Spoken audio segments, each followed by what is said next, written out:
Alright, सो जय हिंद, नमस्कार everyone. PW only IAS पर आप सभी का स्वागत है। मैं हूं मोहम्मद आसिम। मेडिवल हिस्ट्री की कहानी को आज हम लोग आगे बढ़ाएंगे और आज हम लोग 1300 से लेकर 1500 एडी के बीच में जो कल्चरल मूवमेंट चल रहा था देश के अंदर, उसको हम लोग आज पढ़ने जा रहे हैं। एक इंपॉर्टेंट पार्ट है ये, आपके एग्जामिनेशन पर्सपेक्टिव से कुछ क्वेश्चंस यहां से आए हैं, लेकिन जो भी सवाल आए हैं बड़े स्ट्रेट फॉरवर्ड और डायरेक्ट फैक्ट बेस्ड क्वेश्चन यहां से हमें देखने को मिले हुए हैं। ठीक है, तो हम कवर करेंगे क्या क्या चीजें हैं। अभी आपने ये तो देख ही लिया कि भाई 1206 एडी में कुतुबुद्दीन ऐबक के द्वारा स्लेव डायनेस्टी का स्टैब्लिशमेंट हुआ और फिर उसके बाद हम लोग ने लोधीज एवरीथिंग जो हम कवर कर चुके हैं, यानी कि 1526 आ चुका है और अब जो आपका ये पूरा दिल्ली सल्तनत है वो पूरा डिक्लाइन यहां पर कर गया है। अब इस पर्टिकुलर पीरियड में, यानी कि ये 300 साल का जो फेज था, इस वक्त क्या कल्चर चल रहा था। यानी कि जब हम कल्चर की बात करते हैं तो आर्किटेक्चर क्या था, उनका लिटरेचर क्या था, उनका उनका म्यूजिक कैसा था, राइट, उस वक्त क्या रिलीजन चल रहा था। तो आप इन सब चीजों के बारे में आज यहां डिस्कस करने जा रहे हैं हम लोग। ठीक है, इट इज वेरी सिंपल, कुछ भी यहां पर ज्यादा ऐसा रॉकेट साइंस नहीं है। ठीक है, चलिए स्टार्ट करते हैं इसको हम लोग समझने का। एक छोटा चैप्टर है, आप इस पर्टिकुलर चैप्टर का पीडीएफ इस टेलीग्राम चैनल से यहां पर आके ले सकते हैं। ठीक है ना, बाकी ये है कि चीजें मैं यहां पर ऑलरेडी लिखी हुई हैं, तो उसको बस आप फॉलो करते चलिए। ये एनसीईआरटी का, सतीश चंद्रा सर की जो एनसीईआरटी उसका चैप्टर नंबर 11 है और इसको आप लोग अपने किताबों के अंदर रेफर कर सकते हैं। ठीक है, तो इस चैप्टर में क्या बातें हो रही है, देखो मैंने आपको जैसे बताया कि 1206 एडी में, 1206 एडी में यू विल फाइंड कि हमने देखा कि कुतुबुद्दीन ऐबक ने स्लेव डायनेस्टी का एस्टैब्लिशमेंट किया। तो जब कुतुबुद्दीन ऐबक आया तो उसके साथ कौन सा रिलीजन भारत आया, है ना। ऑब्वियसली हमको पता है कि इस्लामिक रिलीजन तो आया ही, लेकिन और भी बहुत सारी चीजें शुरू हो गई थी उस वक्त। आर्किटेक्चर कैसा शुरू हो गया, राइट, क्या लिटरेचर लिखना शुरू की गए, तो ये सब चीजों को भी हमको जानना पड़ेगा। यही हमारे लिए इंपॉर्टेंट एस्पेक्ट होता है। तो चैप्टर के अंदर आर्किटेक्चर पढ़ेंगे हम लोग, रिलीजियस बिलीफ्स क्या चल रहे थे उसमें भी हम लोग तीन चीजों को पढ़ेंगे। सूफी, यानी कि ऑब्वियसली एक नया सिस्टम शुरू हुआ, एक नया मूवमेंट स्टार्ट हुआ था, सूफी मूवमेंट स्टार्ट हुआ। ठीक है, ये क्या कहते थे, क्या इनका बेसिक टीनेंट्स है वो जानेंगे। देन उसके बाद भक्ति मूवमेंट, ये आपका साउथ कंट्री में यानी कि तमिल की तरफ से शुरू होता है, तमिल से स्टार्ट होता है। कैसे ये पूरे इंडिया में फैला भक्ति मूवमेंट, लोग क्या कहते थे, कौन कौन इसके यहाँ पर कौन कौन यहाँ पर इसके प्रीचर्स हैं, इन सब के नाम जानेंगे। देन वैष्णवाइट मूवमेंट, ठीक है, तो इसको भी यहाँ पर हम लोग कवर करेंगे। तो बेसिकली रिलीजियस बिलीफ्स में ये तीन चीजें हैं। Then literature and then arts, तो बड़ा ही छोटा चैप्टर है, ज्यादा कुछ है नहीं। 1300 एडी आप 1200 एडी से भी लेके चल सकते हो, that is not a big deal. ठीक है, चैप्टर में 1300 एडी लिखा है, बट ऑब्वियस सी बात है सूफी मूवमेंट जब भारत आता है तो कुतुबुद्दीन ऐबक या फिर इन्हीं लोगों के साथ पहुंच जाता है ना। सूफी मूवमेंट की शुरुआत वहीं से हो जाती है। आप देखोगे जब हम चिश्ती सिलसिला की बात करेंगे, हम कादरी सिलसिला की बात करेंगे, सो विल फाइंड कहीं ना कहीं सिलसिला जो है भारत में इसी वक्त से पहुंचना शुरू हो जाते हैं। चलिए स्टार्ट करते हैं। सबसे पहले हम लोग यहाँ पर आर्किटेक्चर की बात करते हैं। देखिए बड़ा सिंपल है, आप समझिए इस चीज को, सोचिए कि जब ये कुतुबुद्दीन ऐबक या फिर ये सारे जितने भी यहाँ पर सुल्तान आए, जब ये भारत पहुंचे तब ये रहते कहाँ होंगे, है ना। जैसे कुतुबुद्दीन ऐबक तो स्लेव था, अभी इंडिया आया तो कहाँ रहेगा ये, राइट। तो इन्होंने यहाँ पर बड़ा सवाल यही होता है कि भाई कुछ तो उन्होंने कंस्ट्रक्शन किए होंगे, बिल्कुल किए होंगे। तो आर्किटेक्चर यहाँ पर हमको इनका समझना है। अब दो प्रकार के आर्किटेक्चर यहाँ पर आपको देखने को मिलेगा, राइट, जब ये दिल्ली सल्तनत स्टैब्लिश होता है। एक आपको मिलेगा हिंदू हिंदू पर्शियन आर्किटेक्चर, यानी कि ऑब्वियस सी बात है, एक तो यानी कि हिंदू आर्किटेक्चर ऑलरेडी चल रहा था, एंशिएंट हिस्ट्री में हम लोग देख ही रहे थे, और अब यहाँ पर जो है पर्शियन आर्किटेक्चर भी आ गया, बिकॉज वो टिंज वो फ्लेवर जो है वो पर्शियन आर्किटेक्चर का साथ में आता है इन दिल्ली सल्तनत वालों के साथ। Apart from that Hindu Islamic architecture, तो आप ये दो तरह से देख सकते हो। और अब हमने ये देखा हुआ है पर्शियन यानी कि थोड़ा ईरानियन हो गया, है ना। इस्लामिक थोड़ा सा आप समझ सकते हो कि वो आपका अरेबिया की तरफ से रहा होगा। ठीक है, तो ये कुछ आपका इस प्रकार से कल्चर। और आपको ये पता है कि जो टर्किश लोग थे, जब वो कैसे ऊपर टर्क से जो है वो नीचे आए और उनका इस्लामाइजेशन हुआ, राइट, और वो कल्चर जो था इस्लामिक कल्चर वो उन्होंने अडॉप्ट किया, तो वही सारा कल्चर यहाँ पर अब स्प्रेड हो रहा है। ठीक है, तो हमने एक बात समझी कि दिल्ली सल्तनत, डीएस का मतलब हो गया दिल्ली सल्तनत। दिल्ली सल्तनत आप देखो कि जब इसके बाद क्या हुआ कि भाई जब ये डिक्लाइन होते हैं तो इनका इकोनॉमी, इनका जो मनी फाइनेंशियल सिचुएशन कब खराब होती है, पैसा इनके पास बचा नहीं, इकोनॉमी इनकी डिक्लाइन करने लगी, दिल्ली सल्तनत डिक्लाइन कर रहा है, राइट।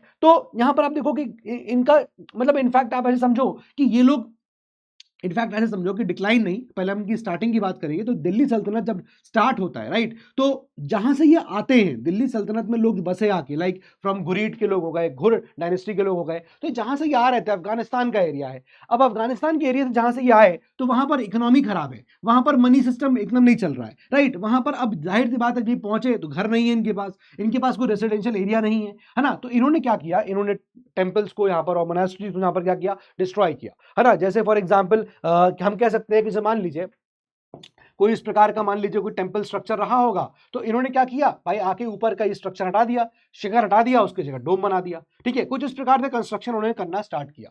तो दिल्ली सल्तनत जहां से आए ये लोग, जहां से पहुंचे, अफगानिस्तान के साइड से पहुंचे, वहां की इकोनॉमी बड़ी खराब है ना, वहां पर ना ही उनकी ज्यादा ख्वाहिशें थी, ना ही बड़ा आलीशान से रहते थे और ना ही उनको जरूरत थी। तो जब ये भारत पहुंचे तो भी उन्होंने कुछ ज्यादा खासा ध्यान इस प्रकार से नहीं दिया कि भैया हमें बहुत कुछ कंस्ट्रक्ट करना है। ऑलरेडी जो चीजें एग्जिस्ट कर रही थी, जैसे टेम्पल्स हैं, थोड़ा उनका शिखर का तोड़ दिया और उसकी जगह उन्होंने गुंबद बना दिया। तो ऑल दीज थिंग्स बेसिकली यहाँ पर हुआ और इस प्रकार से आर्किटेक्चर को फ्रेम किया गया। Now what led to intermixing of the two styles of architecture? क्या चीज ऐसा था, व्हाट आर द फैक्टर्स, क्यों ये दोनों जो आर्किटेक्चरल स्टाइल है, चाहे हिंदू का हो चाहे मुसलमान का हो, कैसे इंटरमिक्सिंग कैसे होती है? देखो, पहला है लोकल इंफ्रास्ट्रक्चर अवेलेबल। अब जाहिर सी बात है कि अगर कुतुबुद्दीन ऐबक आएगा, इल्तुतमिश आएगा, है ना, इसके बाद जितने भी गयासुद्दीन तुगलक आएगा, अलाउद्दीन खिलजी आएगा, तो ऐसा थोड़ी है कि ये अपना सारा पूरा इंफ्रास्ट्रक्चर लेके चलेंगे। चलो अफगानिस्तान से चल रहे हैं तो पूरा पत्थर वत्थर उठा के ले चले, संगमरमर का पत्थर ले चले, ऐसा तो होगा नहीं। तो बट ऑब्वियस सी बात है कि जब ये लोग इंडिया आए तो इनका जो कल्चर था, आर्किटेक्चरल चीजें थी जो ये बनाया करते थे, जो अफगानिस्तान के एरिया में जहां पर ये रहते थे पहले, राइट, तो जो जो उनका वहां पर तरीका था, यहां पर तो उन्होंने बनाया ही, लेकिन जो चीजें यहां अवेलेबल थी इंफ्रास्ट्रक्चर इंडिया का, उसी की मदद से बनाएंगे। तो लोकल इंफ्रास्ट्रक्चर जो यहां पर इंडिया में मौजूद था, उसी की मदद से यहां पर चीजें बनाना स्टार्ट करी गई। ठीक है, तो एक तो ये चीज हो गया, इस प्रकार से हमें इंटरमिक्सिंग देखने को मिला। दूसरा, कन्वर्जिंग ऑफ स्ट्रक्चर, जैसे मैंने आपको बताया कन्वर्जन ऑफ स्ट्रक्चर, जैसे मैंने आपको बताया शिखर को तोड़ के डोम बना दिया गया, राइट। एम्प्लॉयमेंट, अब देखो क्या हुआ कि अब जैसे दिल्ली सल्तनत स्टैब्लिश हुआ, राइट, तुगलक आए, खिलजीज आए, तो जब ये लोग यहां पर पहुंचे, एम्प्लॉयमेंट शुरू किया गया, तो ये एक बड़ा ऑब्वियस सी बात है कि ऐसा थोड़ी है कि अपने वहां पर जो भी इनके घर बनाने वाले लोग होंगे, जो उनके मिस्त्री होंगे, वो सब अफगानिस्तान से लेके आएंगे, वैसा तो है नहीं। अब इंडिया में रहने वाले लोग थे, लोकल्स थे यहाँ के, वो यहाँ पर नौकरी, उनको आता था घर बनाना, है ना, तो उन्हीं को यहाँ पर इन लोगों ने अपने यहाँ नौकरी दी, एम्प्लॉयमेंट दिया। जब नौकरी दिया हिंदूज को, तो हिंदूज को अपना आर्किटेक्चर तो पता ही था। अब जब उनको इस्लामिक आर्किटेक्चर बनाना पड़ा, तो भाई जाहिर सी बात है कुछ इंपैक्ट जो है उनको हिंदू आर्किटेक्चर का देखने को मिला। तो हिंदू और मुस्लिम आर्किटेक्चर इस प्रकार से इंटरमिक्स होता चला गया, क्योंकि हिंदूज थे ये अपना आर्किटेक्चर बनाते थे, जब इस्लामिक आर्किटेक्चर बनाने को बोला गया तो थोड़ा बहुत इनका इंटरमिक्सिंग देखने को मिलता ही मिलता है। ठीक है, उसके अलावा देखिए, due to synthesis of two styles, अब चूंकि हमें दो बड़े बड़े ग्रैंड स्टाइल्स का सिंथेसिस देखने को मिला। हिंदू आर्किटेक्चर अपने आप में बहुत भव्य था, है ना, मंदिर हमने देखे, बहुत भव्य मंदिर बने हुए थे उस वक्त। इस्लामिक आर्किटेक्चर अपनी जगह पे था। तो जब यहां पर इंडिया में इन दोनों का मिक्सिंग हुआ, तो हमको और ग्रैंड स्ट्रक्चर्स यहां पर इमर्ज होते हुए मिलेंगे। ठीक है, और आप देखते हो बहुत सारे ऐसे structures, Qutub Minar, and then Alai, मतलब ऑब्वियसली बहुत सारा कुव्वतुल इस्लाम, बहुत सारे और भी स्ट्रक्चर्स हैं, ताजमहल, और कहां कहां तक क्लाइमेक्स पहुंचेगा। तो वो वहां पर आप देखोगे उनमें कई जगह ये मिक्सिंग है, intermixing of the Hindu and the Islamic architecture आपको देखने को मिलेगा। तो ये फैक्टर्स थे कि क्यों यहां पर इंटरमिक्सिंग जो है वो होती है। अब आर्किटेक्चरल स्टाइल की बात करूंगा, बड़ा सिंपल है, एक बात ध्यान रखना, एक है आर्किटेक्चरल स्टाइल जिसको बोलते हैं हम लोग ट्राबिएटेड स्टाइल, क्या बोलेंगे, ट्राबिएटेड स्टाइल, और दूसरा है जिसको हम लोग बोलेंगे क्या, आर्कुएट स्टाइल। अब देखो नाम से पता चल रहा है, आर्कुएट का मतलब आर्क से बना हुआ, है ना, तो जब ये आपका मुस्लिम आर्किटेक्चर था, arcuate style is a Muslim architecture. तो जब ये मुसलमान आए तो उन्होंने आर्क बनाना स्टार्ट किया, इन्होंने गुंबद बनाना स्टार्ट किया। ठीक है, तो यहां पर उन्होंने गुंबद का फॉर्मेशन किया, इन्होंने डोम फॉर्मेशन किया, ये इस्लामिक आर्किटेक्चर था, है ना। लेकिन आप ट्राइब्यूटेड स्टाइल देखोगे, ये हिंदू आर्किटेक्चर है।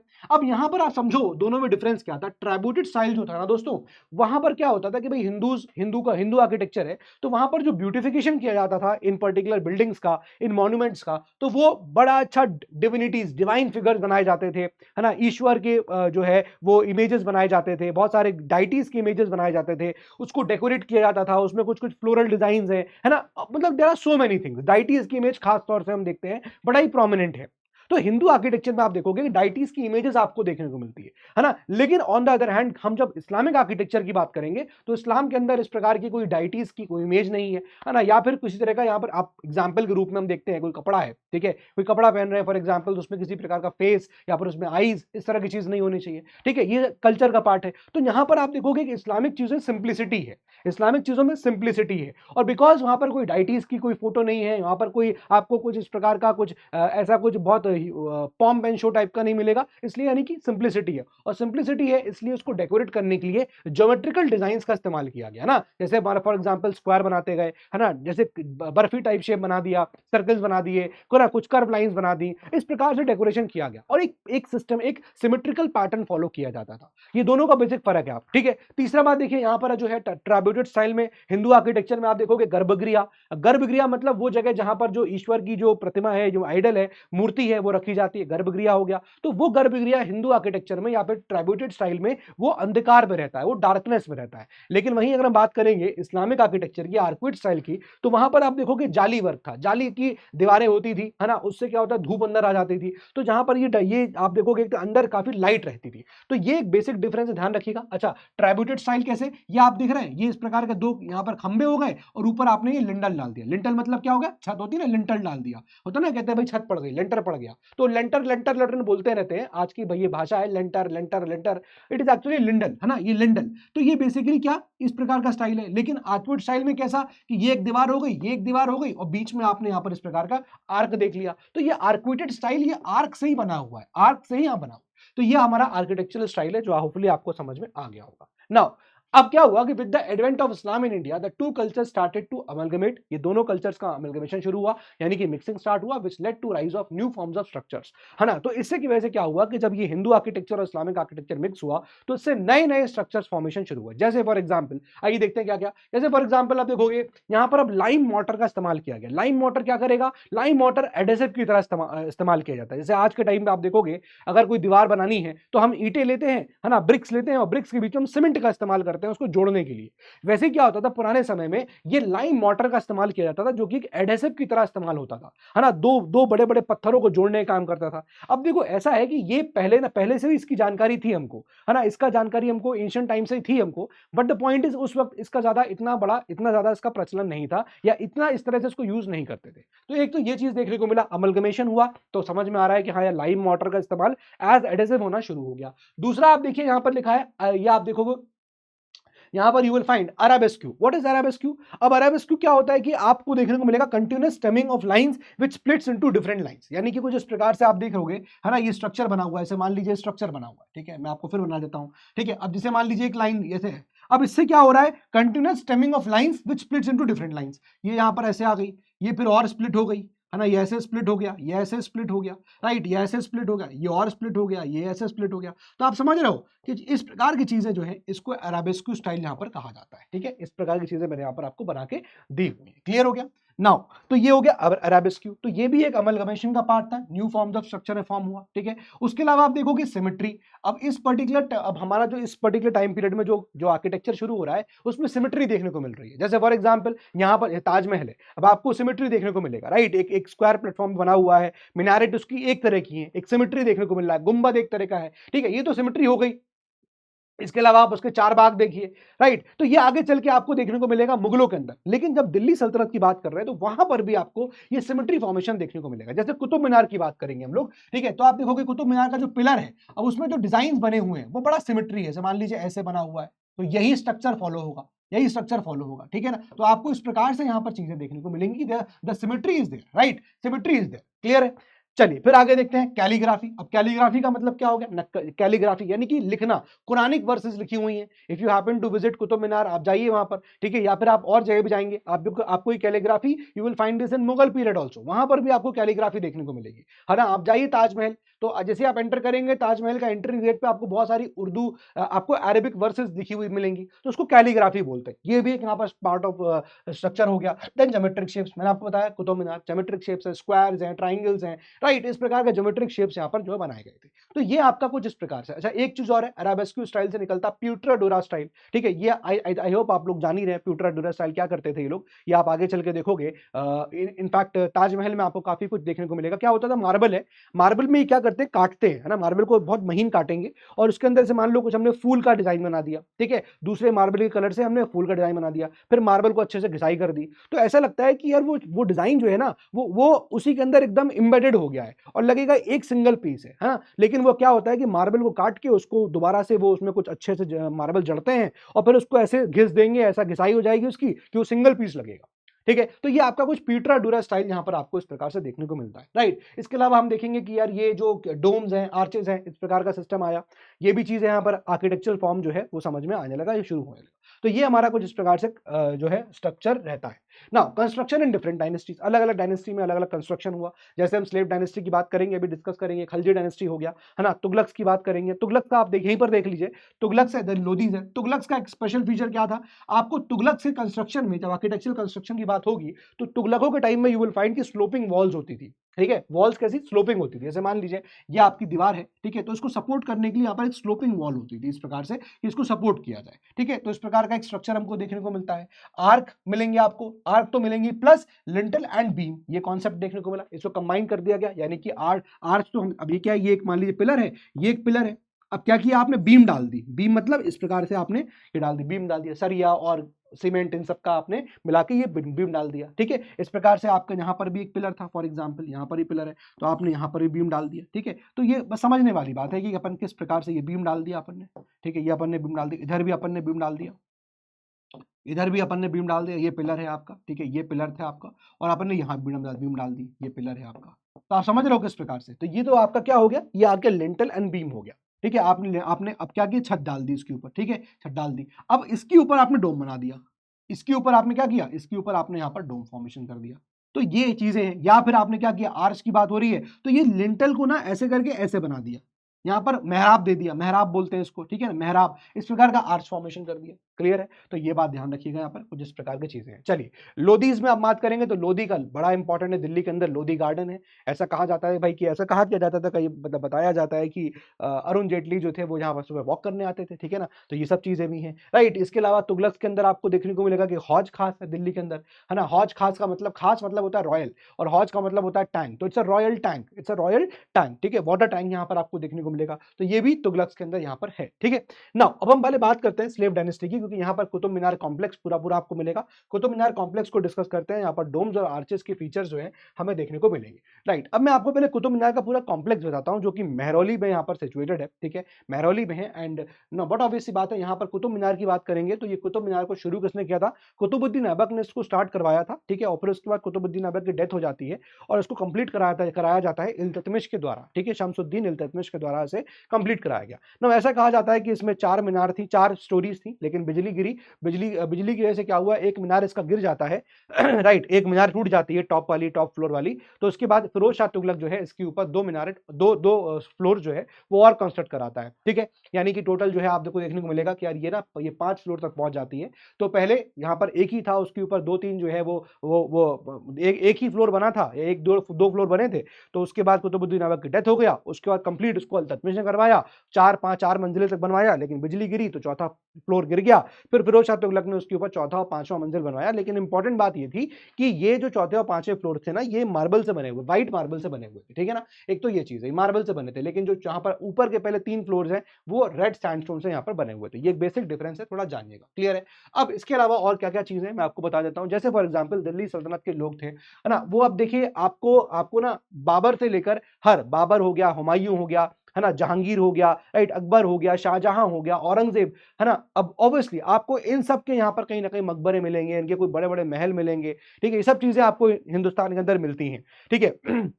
लेकिन आप दिल्ली सल्तनत के सुल्तानों के बारे में देखोगे तो वहां पर आपको कोई बड़ा ऐसे महल आपको नहीं मिलेगा, कुतुबुद्दीन ऐबक का कोई बहुत बड़ा महल हो, ये आपने नहीं सुना होगा। इल्तुतमिश का कोई महल होगा, नहीं सुना होगा। व्हाई? बिकॉज ये लोग जो रहते थे ना दिल्ली सल्तनत वाले, ये लोग गैरिसन टाउन्स में रहते थे। गैरिसन टाउन्स का मतलब छावनी, मिलिट्री कैंटोनमेंट, इस तरह से ये बना लेते थे और उसमें यहाँ पर ये लोग रहा करते थे, ठीक है। एक तो ये चीज हो गया। नाउ इसके अलावा आप समझोगे कि और क्या क्या चीजें हैं। अब जैसे कुतुब मीनार का यहाँ बताया मैंने, ये मैंने डायग्राम बना हुआ, मान लीजिए कुतुब मीनार का ये आपका कुतुब मीनार इस प्रकार से कुछ बना हुआ है, ठीक है। अब ये इसकी बालकनी है, ये इसकी बालकनी है। अब इस बालकनी को जो अगर सपोर्ट करना है ना, तो ये इस प्रकार से नीचे कुछ चीजें बनी होती है, इस प्रकार से बना होता था। इसको हम लोग बोलते हैं हनी कोम स्ट्रक्चर। क्या बोलते हैं इसको हम लोग बोलते हैं हनी कोम स्ट्रक्चर, ठीक है। ये बात यहाँ पर ध्यान रखिएगा कि हनी कोम स्ट्रक्चर भी यहाँ पर होता है, क्लियर हो गया, ठीक है। कैलीग्राफी मैंने आपको बताई दिया, ज्योमेट्रिकल शेप्स होते हैं बताई दिया मैंने आपको, राइट। इसके अलावा और क्या क्या बातें लिखी हुई है, जैसे फॉर एग्जाम्पल इसी कॉम्प्लेक्स के अंदर आपको एक मिलेगा, that is something called as Alai Minar ना। अलाई मीनार इसको अलाउद्दीन खिलजी बनाता है, लेकिन जो कि उसकी डेथ हो जाती है तो वो आगे फिर किसी सुल्तान ने उसको बनवाया ही नहीं, और आप देखोगे इसका बड़ा ही छोटा था यहाँ पर, ये इस प्रकार से इतना ही रह गया, इसके ऊपर बनाया नहीं गया। लेकिन ऐसा कहा जाता है कि अलाउद्दीन खिलजी जो है वो इसको कुतुब मीनार से भी ऊंचा बनवाना चाहता था। ऐसा कैसे कह सकते हैं हम लोग, बिकॉज इस अलाई मीनार का जो बेस है ना, बेस, ये इसका बेस काफी ब्रॉड था, कुतुब मीनार का बेस छोटा है, पतला कम है, इसका मतलब क्या वो बहुत लंबा नहीं कर सकते थे आप उसको, लेकिन चूंकि इसका बेस बहुत ज्यादा था, दिस शोज कि अगर ये बनता तो शायद कुतुब मीनार से ऊपर चला जाता, बट अनफॉर्चुनेटली इसको किसी भी सुल्तानों ने आगे परस्यू नहीं किया, और फिर अलाई मीनार वहीं का वहीं रह गया। ठीक है, इसके अलावा आपको वहां पर अलाई दरवाजा देखने को मिलेगा। ठीक है, अपार्ट फ्रॉम दैट वहां पर आपको कुव्वतुल इस्लाम मॉस्क देखने को मिलेगा। ठीक है, कुव्वतुल इस्लाम मॉस्क है वहां पर, राइट। ये कहा जाता है कि it is considered to be the earliest mosque in India, Quwwatul Islam. ठीक है, ऐसा कहा जाता है कि पहले ये जैन मोनेस्ट्री थी, लेकिन इसको फिर यहाँ पर तोड़ के जो है इस जगह पे मस्जिद जो है बना दी गई थी। ठीक है, एक तो ये अलाई दरवाजा भी आपको यहीं पर मिलेगा। ठीक है, तो ये चीज है, बाकी तो मैंने आपको इसके बारे में बता ही दिया। ठीक है, हनीकॉम्ब स्ट्रक्चर क्या होता है मैंने आपको वो एक्सप्लेन कर दिया, बालकनी है यहाँ पर मैंने बता दिया। ठीक है, बालकनी का सिस्टम हो गया यहाँ पर। तो ये सब चीजें हैं जो कुतुब मीनार के अराउंड यहाँ पर है, जो आपको पता होनी चाहिए। हमारे एनसीईआरटी के अंदर भी इतना ही इसको दे रखा है। ठीक है, तो चलिए आगे आते हैं, मूविंग ऑन नाउ। इतना ही पोर्शन है दोस्तों जो हमारा आर्किटेक्चर को लेकर दे रखा है, मैंने बाकी आपको बता दिया है ना। Mainly it was about Qutub Minar, है ना, ये सब चीजें थी, तो हाँ होपफुली आपने इसको समझ लिया होगा। चलिए अब हम आगे आते हैं रिलीजियस मूवमेंट्स की तरफ। तो बेसिकली पहले हम बात करेंगे सूफी मूवमेंट की, फिर हम बात करेंगे भक्ति मूवमेंट की। ठीक है ना, सूफी मूवमेंट बड़ा ही सिंपल है, और कुछ चीजें हैं कुछ आप यहाँ जान लीजिएगा। सूफी मूवमेंट देखिए ये इस्लामिक मूवमेंट है। इसका उदय क्यों हुआ, what is the Sufi movement all about, इसको मूवमेंट क्यों कहा जा रहा है। देखिए हुआ क्या कि जब इस्लाम में प्रॉफिट मोहम्मद यानी कि हुजूर साहब की यहाँ पर वफात हो गया, उनकी डेथ हो गई, तो उसके बाद यू विल फाइंड कि आगे चल के फिर इस्लाम के अंदर सुन्नी शिया का कॉन्सेप्ट आ गया, राइट। ये तो हमने देखा ही हुआ है। लेकिन यहाँ पर क्या हुआ कि ये लोग अलग कॉन्सेप्ट लेके चल रहे थे, सुन्नी वाले लोग, कि भाई यहाँ पर जो है शिया लोग कह रहे थे कि भाई ये जो है यहाँ पर फैमिली जो कंपेनियन थे, फैमिली मेंबर हैं, वो यहाँ पर आगे बढ़ेंगे, है ना, वो यहाँ पर लीड करना चाहिए इस्लामिक चीजों को आगे, है ना। लेकिन सुन्नी वाले लोग हैं वो कहते हैं इलेक्शन करवा लो, है ना, जो भी यहाँ पर इलेक्शन जीतेगा वो बेसिकली जो है वो गवर्न करेगा इस्लामिक चीजों को, खलीफा सिस्टम आना था। तो बेसिकली यहाँ पर क्या हुआ कि रिफॉर्म, ये एक तरह का ना Sufi movement is a type of reform movement. इन्होंने कहा कि भैया तुम ये क्या शिया सुन्नी कर रहे हो, है ना, कहाँ लिखा हुआ है सुन्नी शिया होना, कहाँ लिखा हुआ है कि ये सुन्नी ऐसा करेंगे शिया ऐसा करेंगे। प्रॉफिट मोहम्मद तो कुछ नहीं कहते थे, प्रॉफिट मोहम्मद के टाइम तक तो कुछ ऐसा था ही नहीं, है ना, उस वक्त तो रिलीजन जो इस्लाम था वो कंप्लीट हो गया था। तो ये आगे चल के लोगों ने बना दिया, शिया सुन्नी लोगों ने क्रिएट किया, it was not created by prophet Muhammad, है ना। तो जहां तक रिलीजन की बात आती है तो वहां तक क्रिएट नहीं किया गया था, लेकिन उसके बाद इसको क्रिएट किया गया, ये लोगों के द्वारा क्रिएट कर दिया गया। तो वहीं पर कुछ लोग ऐसे भी थे जो रिफॉर्म मूवमेंट लाए थे इस्लाम के अंदर, और वो कह रहे थे कि भैया ये शिया सुन्नी का कोई कॉन्सेप्ट नहीं होना चाहिए, ऐसा कोई जरूरी थोड़ी है कि ऐसा ही करो तभी होगा, ऐसे ही करो तभी होगा, आप अल्लाह तक पहुंचेंगे, आप गॉड तक पहुंचेंगे, राइट। तो इन्होंने जो मूवमेंट शुरू किया उसको बोलते हैं सूफी मूवमेंट। अब ये जो लोग थे सूफी, ये एक्चुअली आप देखोगे वुलन क्लॉथ पहनते थे, वुल, तो इसलिए उसको हम लोग वुल को सूफ सफ कहते हैं, SUF, उसको यहाँ पर सब कहा जाता है। ठीक है, इसलिए इन लोगों को सूफी कहा जाता है, सूफी, क्योंकि उस प्रकार का कपड़ा ये लोग यहाँ पर पहनते थे। ठीक है, तो इनका यहाँ पर क्या कॉन्सेप्ट था सूफी वालों का, इनका कहना था डिवोशन टू गॉड, आप गॉड को डिवोशन दीजिए, है ना। ये जरूरी नहीं है कि आप इस प्रकार से आप अल्लाह तक पहुंच सकते हैं, इस प्रकार से आप ईश्वर तक पहुंच सकते हैं, आप भगवान तक पहुंच सकते हैं, आप परमात्मा तक पहुंच सकते हैं, there are other ways also. उन्होंने क्या तरीका है डिवोशन टू गॉड। अब आप डिवोट हो जाओ, एकदम एकदम डिवोट हो जाओ। ठीक है, इनका कहना यह था service to humanity, service to God, one of the basic principal tenets of Islam also, कि भाई इनका कहना क्या था, सर्विस टू ह्यूमैनिटी, आप ह्यूमैनिटी को सर्व करो, आप इंसान की मदद करो। आप अगर इंसान की मदद कर रहे हो, एक ऐसा इंसान जो जरूरतमंद है, अगर आप उसकी मदद कर रहे हो तो अल्टीमेटली आप ऊपर वाले की मदद कर रहे हो, क्योंकि ऊपर वाला तो नीचे आके उसकी मदद करेगा नहीं, तो आपको जरिया बना देता है ना, आपको जरिया बना देता है, आपको एक तरह से मीडियम बना देता है अपनी हेल्प पहुंचाने का। तो अगर आप उसको हेल्प कर रहे हो, it is basically you are serving the humanity, और आप ह्यूमैनिटी को सर्व कर रहे हो तो आप गॉड को यहाँ पर सर्व कर रहे हो। ठीक है, तो ये यहां पर चीजें थी। ठीक है, ये यहां पर चीजें थी। अब बेसिकली ये सब बातें आई क्यों, ये सब बातें सूफी मूवमेंट हुआ क्यों, तो मैंने आपको बता दिया कि भाई ये कॉन्सेप्ट चल रहा था, और उस वक्त जो रूलर्स थे वो बेसिकली बहुत मटेरियलिस्टिक वर्ल्ड में डूब चुके थे, वो वर्ल्डली प्लेजर्स में डूब चुके थे, है ना, उनके अंदर बहुत इग्नोरेंस था,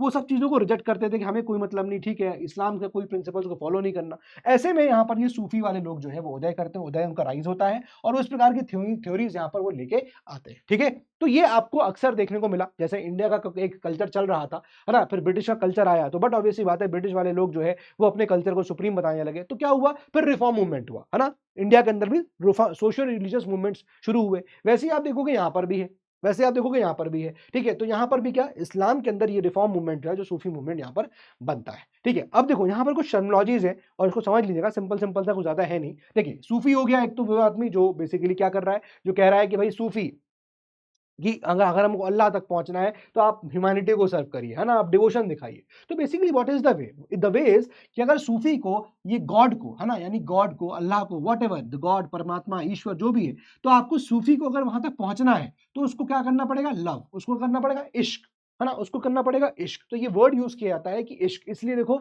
आपने कभी सुना होगा गाना, एक गाना था, तेरा तेरे वास्ते मेरा इश्क सूफियाना, है ना। तो वो क्या बताना चाह रहा है उसमें, what is that line saying? वो कहता है भाई तुम्हारे लिए मेरा जो इश्क है वो सूफियाना है, मतलब वैसा मेरा इश्क है जैसा एक सूफी एक गॉड के लिए करता है, वैसा मेरा इश्क तुम्हारे लिए है। यानी कि एक सूफी जिस प्रकार से डिवोटेड है गॉड के लिए, जिस प्रकार से सूफी अपना लव शो करता है गॉड के लिए, वैसे ही मैं तुम्हें अपना लव शो कर रहा हूं तुम्हारे लिए।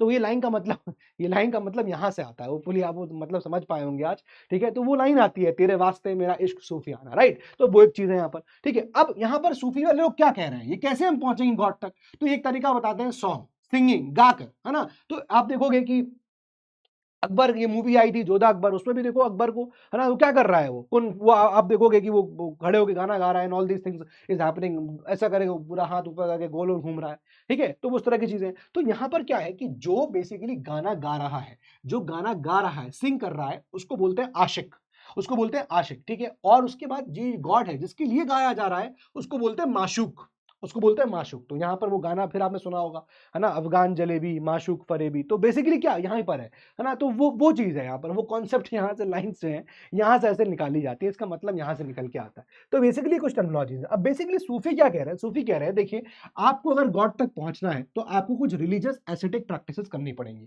अब आप इनकी प्रैक्टिसेस देखिए, कितनी प्रैक्टिकल प्रैक्टिसेस है इनकी, है ना। क्या बोल रहे हैं कि अगर आपको गॉड तक पहुंचना है तो आपको कुछ ऐसी एस्थेटिक प्रैक्टिसेस करनी पड़ेंगी। जैसे क्या उन्होंने यहाँ पर कुछ बात बोली, जैसे फॉर एग्जाम्पल क्या, सलाद, सलाद मतलब हो गया प्रेयर करना, नमाज पढ़ने के लिए बोल दिया उन्होंने कि आपको सलाद करना है, प्रेयर करना है। देन उसके बाद उन्होंने कहा सफा, एक होता है ना भाई, हम सफा सफा बोल रहे हैं, हम बहुत साफ साफ बोल रहे हैं, इसका मतलब क्या कि आपको क्लीन रहना है, प्योरिटी रहना है। ये नहीं कि मतलब मुंह हाथ धो के तैयार हो गए, लगा लिया अपन ने फेयर एंड लवली, वो वाला क्लीन नहीं।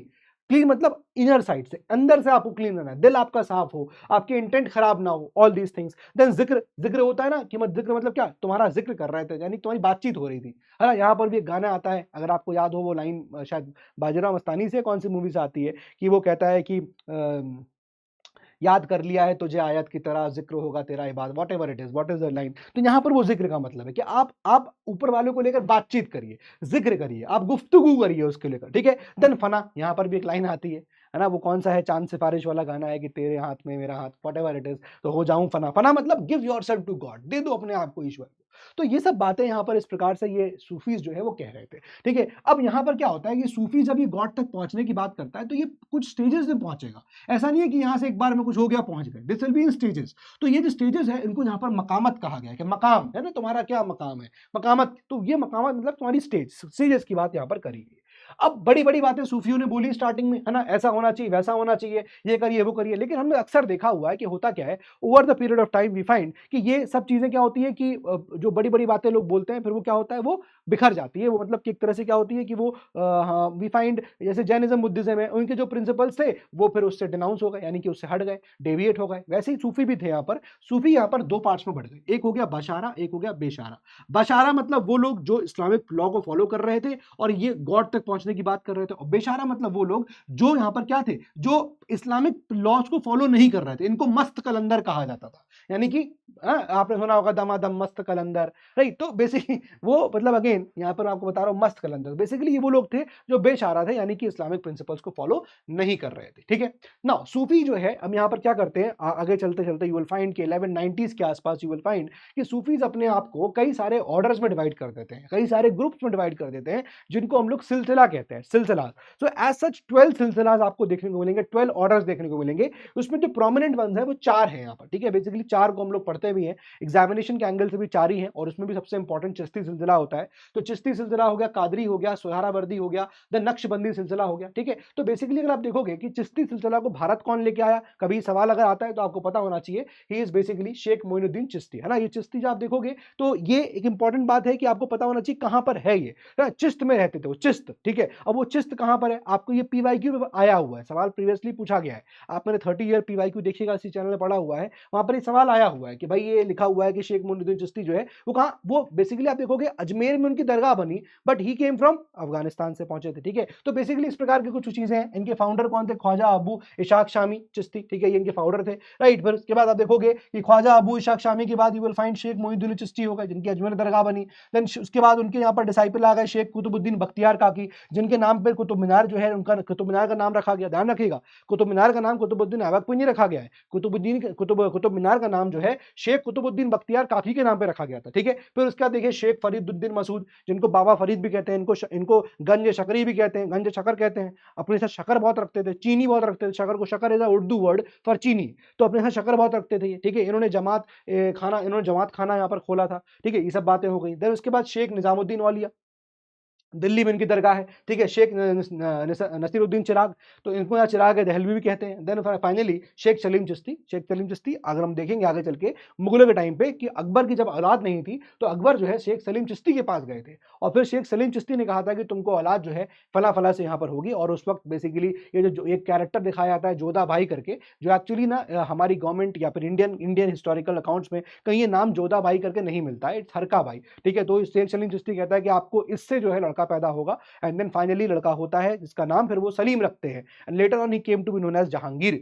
राइट। तो वो सब बातें यहां पर अभी हम लोग आगे मुगलों में करेंगे, ठीक है। तो कादरी सिलसिला हो गया, सोहरावादी सिलसिला, नक्शबंदी, ठीक है। तो ये हेरात जो है, हेरात चिश्त जो जगह है ना वो हेरात में है, अफगानिस्तान के हेरात में है, वहां से ये आते हैं इसको, इस सिलसिला को लेकर, ठीक है। और ये सिलसिला कब आएंगे? अगेन वही जब कुतुबुद्दीन ऐबक आएगा, राइट। तो जब कुतुबुद्दीन ऐबक पहुंचा, ये सब चीजें आई, तो डेफिनेटली तभी आपको यहाँ पर ये देखने को मिलेगा, ठीक है।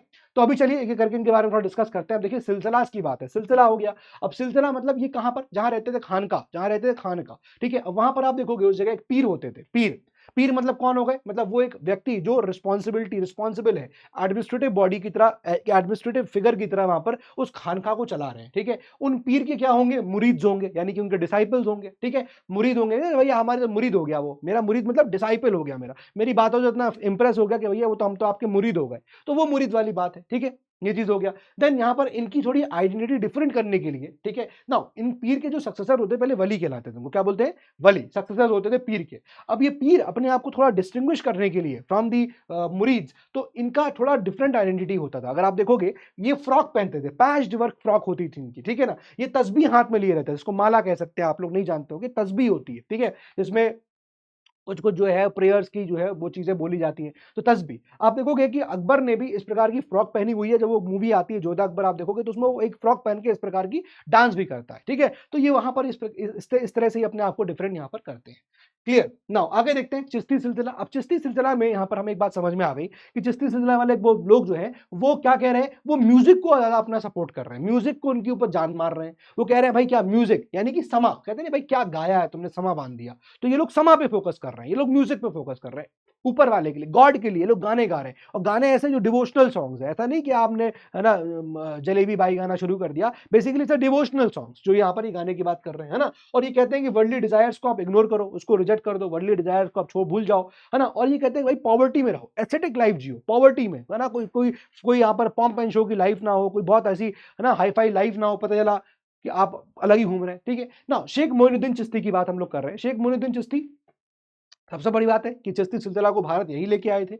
दूसरा इंपॉर्टेंट बात, अब ये टॉलरेंट टुवर्ड अदर रिलीजन। अब शेख मोइनुद्दीन चिश्ती जो थे वो अदर रिलीजन के लिए टॉलरेंट थे। टॉलरेंट मतलब वो किसी प्रकार से उनको विद्रोह नहीं कर रहे हैं, ठीक है। तो इसकी वजह से आप देखोगे शेख मोइनुद्दीन चिश्ती ने काफी यहां पर रिस्पेक्ट अर्न करी, and that is why you will find कि आज भी आप देखोगे क्या होगा अपना, what was this concept, service to people irrespective of the religion. तो शेख मोइनुद्दीन चिश्ती ने लोगों की मदद करी इररिस्पेक्टिव उनका क्या धर्म था। इसलिए आप देखोगे आज भी जब उनकी डेथ हुई तो उसके बाद अजमेर में उनकी दरगाह बनाई गई, और उसके बाद भी वहां पर लाखों श्रद्धालु, चाहे वो हिंदू हो चाहे मुसलमान हो, वो आज वहां पर आज भी जाते हैं, ठीक है। और आज तक वहां पर लाखों का जमवाड़ा डेली बेसिस पे लगता है। वो इसलिए because he earn the lot of respect, उन्होंने टॉलरेंट थे, and he basically give service to all the people irrespective of the religion, ठीक है। ये बात यहां पर है। देन उसके बाद आप देखिए 1235 में एडी में उनकी डेथ हो गई, और फिर अजमेर शरीफ दरगाह जो है वो यहां पर सामने आती है, राइट। देन उसके बाद देखिएगा विजिटेड बाय ना, उनकी दरगाह पे ऐसा कहा भी जाता है कि मोहम्मद बिन तुगलक हो गया, अकबर हो गया, है ना, ये सब इनकी दरगाह पे विजिट करते हैं। महमूद खलजी जो है विजिट करता है, मालवा का रूलर था महमूद खलजी, विजिट करता है, और फिर वहां पर एक वो मस्जिद ही बनवाता है महमूद खलजी, एक गुम्बद बनवाता है, ठीक है। अकबर के लिए कहा जाता है कि अकबर जब पहुंचा, बेसिकली उसने कहा था कि भाई चित्तौड़गढ़ हम जीत जाएंगे चित्तौड़गढ़, तो हम उसने क्या किया, जीतने का डोनेट किया, डोनेशन क्या, उसने डेग डोनेट किया, डेग, और बहुत बड़ा डेग, डेग मतलब बर्तन, बहुत बड़ा बर्तन था वो, जिसमें आप देखोगे खाना पकाया जाता है और बहुत सारा खाना बन सकता है उसमें, पूरा पूरा आदमी समझ लो पूरा पूरा सोसाइटी खाना खा ले, इतना बड़ा होता है वो डेग, है ना। और ऐसा डेग होता है कि बर्तन का क्वालिटी इस प्रकार का है कि अगल बगल का जो एरिया है, यानी कि जो बर्तन का एरिया है वो जलेगा भी नहीं, खाना जलता भी नहीं है, और इतना बड़ा होता है कि उस डेग में आपको सीढ़ी से उतरना पड़ता है, तब आप नीचे उतर खाना पकाते हो उसमें। तो ये चीज जो है अकबर ने यहाँ पर डोनेट करी थी, जब उसने कहा था कि हम चित्तौड़ जीत जाएंगे, चित्तौड़गढ़, तो हम ये काम करेंगे। ऑल दीज थिंग्स हैपेंड है। तो शेख मोइनुद्दीन चिश्ती के बारे में बातें हैं। नाउ अब मैं आपको बिफोर मूविंग टू भक्ति मूवमेंट, दोस्तों मैं आपको ना कुछ चीजें बताना चाहूंगा। जैसे हम लोग यहाँ पर इस, अब ये बाकी जो चिश्ती सिलसिला में है जो क्वेश्चन आए हुए, मैं आपको उस चीज को बताऊंगा right now, I will not take you too much details, but यहाँ पर मैं आपको ना ये बताना चाहूंगा कि ये स्लाइड आप जरूर याद रखिएगा, because this is very very important, जो यहाँ पर अभी आप सामने देख रहे हो। मैं आपको इनको बता देता हूँ, ठीक है, मैं आपको इन स्लाइड्स को बता देता हूँ, बिकॉज ये कुछ आपके लिए काम लायक चीजें हैं, है ना। बाकी तो अभी हम लोगों को यहाँ पर भक्ति मूवमेंट की तरफ बढ़ना है, सवाल इसमें से नहीं आ रहे हैं, ठीक है, पर चैप्टर हम पूरा देख लेंगे, ठीक है। जस्ट अ मिनट गाइस, चलिए ठीक है। देखिए सर, अब यहां से आपको ये पूरी चीज समझनी है, और ये स्लाइड आपके लिए सबसे इंपॉर्टेंट है, क्योंकि सवाल यहीं से आएंगे। देखिए फाउंडर की बात करेंगे तो चिश्ती सिलसिला इधर लिखा हुआ है, सोहरावर्दी, कादरी, नक्शबंदी, ठीक है। नाउ फाउंडर की बात करेंगे तो ख्वाजा मोइनुद्दीन चिश्ती। सवाल सिंपल आता है, सोहरावर्दी का फाउंडर है शेख बहाउद्दीन जाकिया, देन उसका कादरी सिलसिला का न्यामत उद्दौला कादरी, ठीक है। देन उसके बाद ख्वाजा बकी बिल्ला। तो ये आपको तो फाउंडर पता होना चाहिए। सबसे इंपॉर्टेंट इज ख्वाजा मोइनुद्दीन चिश्ती। इनका आप देख सकते हो ओरिजिन कब हुआ, 1192 के अराउंड हुआ, है ना। ये आप देखोगे 16th century, same timeline order as Chishti. तो ये थोड़ा सा ध्यान रखना कि ये इनका सेम टाइमलाइन है। इनके प्रिंसिपल्स की बात करेंगे तो ये क्या बोलते हैं कि भैया aloof from the royal patronage, यानी कि रॉयल पैट्रनेज से दूर रहो, कोई पैसा वैसा हम लोग नहीं लेंगे, कोई राजा हमको पैसा दे रहा है तो नहीं लेंगे, यानी कि हमें किसी के पैटर्नाइजेशन में नहीं आना, हमको पॉलिटिक्स से दूर रहना है। हम कल को पैटर्नाइजेशन लेने लग जाएंगे तो हमें उन्हीं के बारे में लिखना पड़ेगा, हमें उनकी तारीफ में कुछ लिखना पड़ेगा। तो ये दिए क्या करते थे, ये अलूफ रहते थे, रॉयल पैट्रनेज एंजॉय नहीं करते थे, है ना। ये लव को, टॉलरेंस को, ओपननेस, म्यूजिक, इन सबको ये पॉपुलराइज करते थे। वहीं हम बात करेंगे सोहरावर्दी के, तो इनका उल्टा था, है ना। ये एक्सेप्ट करते थे रॉयल सर्विसेज को, ठीक है। सोहरावर्दी, ये ध्यान रखिएगा, इंपॉर्टेंट है, ये एक्सेप्ट करते थे, didn't believe in living a life of poverty and rejected music. तो ये थोड़ा यहाँ पर इस सेंस में चिश्ती सिलसिला से एकदम ऑपोजिट थे। ये कहते थे कि नहीं, ये कौन सी बात है कि आप लाइफ जो है आपको जो मिल रही है पॉवर्टी वाली, वही क्यों जीनी है, हमारे पास अपॉर्चुनिटी अच्छी है तो हम अच्छी लाइफ जिएंगे। तो इस तरह की चीजें थी, ठीक है। ये लोग यहाँ पर क्या कहते हैं, relies strongly upon adherence for the fundamental of Islam. तो जो इस्लाम के फंडामेंटल चीजें उनके ऊपर, है ना, ये नमाज, रोजा, ज़कात, ऑल चीज, इन सब बातों पर फोकस कर रहे थे, ठीक है। ये आपका जो नक्शबंदी सिलसिला है ये ऑर्थोडॉक्स सेक्ट है ना, ये ऑर्थोडॉक्स सेक्ट है, यहाँ पर ध्यान रखिएगा। अब ये नोटेबल सेंट्स पूछे जाते हैं एग्जाम में कि भैया ये नोटेबल सेंट किस पर्टिकुलर सिलसिला को बिलोंग करते हैं, है ना। तो ये आपको पता होना चाहिए। शेख अहमद सिरहिंदी ये नक्शबंदी सिलसिला को फॉर्म करते हैं, ठीक है। देन शेख मोहम्मद अल हसैनी, शेख अब्दुल कादिर, मुल्ला शाह, ये बिलोंग करते हैं आपका कादरी सिलसिला को। देन शेख शहाबुद्दीन सोहरावर्दी, हामिदुद्दीन नगोरी, शेख फखरुद्दीन इब्राहिम इराकी, ये आपके बिलोंग करते हैं सोहरावर्दी को। फैक्ट है तो उसको लिख लीजिएगा आप लोग, ठीक है। देन शेख मोइनुद्दीन बख्तियार काकी, देन निजामुद्दीन वालिया, आमिर खुसरो, ये सब किसके हो गए, ये आपके चिश्ती सिलसिला के यहाँ पर हो जाएंगे। तो इतना ही है, ये जो आपको अच्छे से याद करना, this is the entire thing, जिसमें सवाल बेसिकली बनते हैं। तो यहाँ से आप इस स्लाइड को जरूर ध्यान रखिएगा, ठीक है। तो बेसिकली सोहरावर्दी सिलसिला entered India around the same time, हमें देख ही लिया आज चिश्तीज, है ना, primarily active Punjab and Multan के एरिया में एक्टिव थे ये लोग, है ना। ये आप सोहरावर्दी ऑर्डर जो था ये पंजाब का एरिया, मुल्तान का एरिया, यहाँ पर एक्टिव थे, ठीक है। नोटेबल सेंट्स हमने आपको देख ही लिया, शेख शहाबुद्दीन सोहरावर्दी एंड हमीदुद्दीन नगोरी, ये हमने दोनों यहाँ पर देख लिए, राइट। हमने इसके अलावा ये भी देख लिया सोहरावर्दी ऑर्डर में क्या हुआ, unlike Chishtis did not advocate a life of poverty, तब देख चुके हम लोग। तो वो बेसिकली जो हमने स्लाइड दिया ना, उस स्लाइड को दोस्तों आप लोग अच्छे से याद रखिएगा। मैं इन दोनों स्लाइड्स को यहाँ पर हटा देता हूँ, ठीक है। इन स्लाइड्स को बस आप ध्यान रखिएगा ना। नाउ चिश्तीज प्रेफर्ड अलूफनेस, ये भी हम देख चुके हैं फ्रॉम द स्टेट पॉलिटिक्स, है ना। Both orders contributed to promoting peaceful coexistence among different sects and religions. तो दोनों ही यहाँ पर ही कह रहे थे कि भाई आप लोग जो है पीसफुल यहाँ पर लाइफ बताइए, दोनों ही कह रहे थे, राइट। चिश्तीज पर क्या थे, वो अलूफ थे, ये भी देख लिया हमने। एंड शंड रूलर्स एंड नोबल्स, किसी भी नोबल या किसी भी रूलर को यहाँ पर जो है वो नहीं मानते थे, ठीक है। Then popular saints provided points of veneration and devotion for the mass of Muslims within the country alongside Mecca. ठीक है, तो बस यही है, पॉपुलर सेंट जो है वो कह रहा है कि भाई डिवोशन जो मास का है वो क्या होना चाहिए, devotion for the mass of Muslims with in country.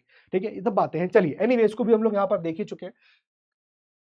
तो चलिए अब आते हैं हम लोग भक्ति मूवमेंट की तरफ। Now let us start with भक्ति मूवमेंट। देखिएगा ना, भक्ति मूवमेंट की शुरुआत जो है वो तमिल कंट्री में होती है दोस्तों। अब इंडिविजुअल है, अगर उसको मोक्ष की प्राप्ति करनी है तो यहाँ पर क्या कहा जाता है कि उसके पास तीन तरह के रास्ते हैं। एक हो गया ज्ञान मार्ग, एक हो गया कर्म मार्ग, एक हो गया भक्ति मार्ग। ठीक है, नाउ व्हाट इज ज्ञान मार्ग? कि अगर आपको राइट नॉलेज है तो आप यहाँ पर जो है क्या करोगे, आप मोक्ष को प्राप्ति हो जाएगी।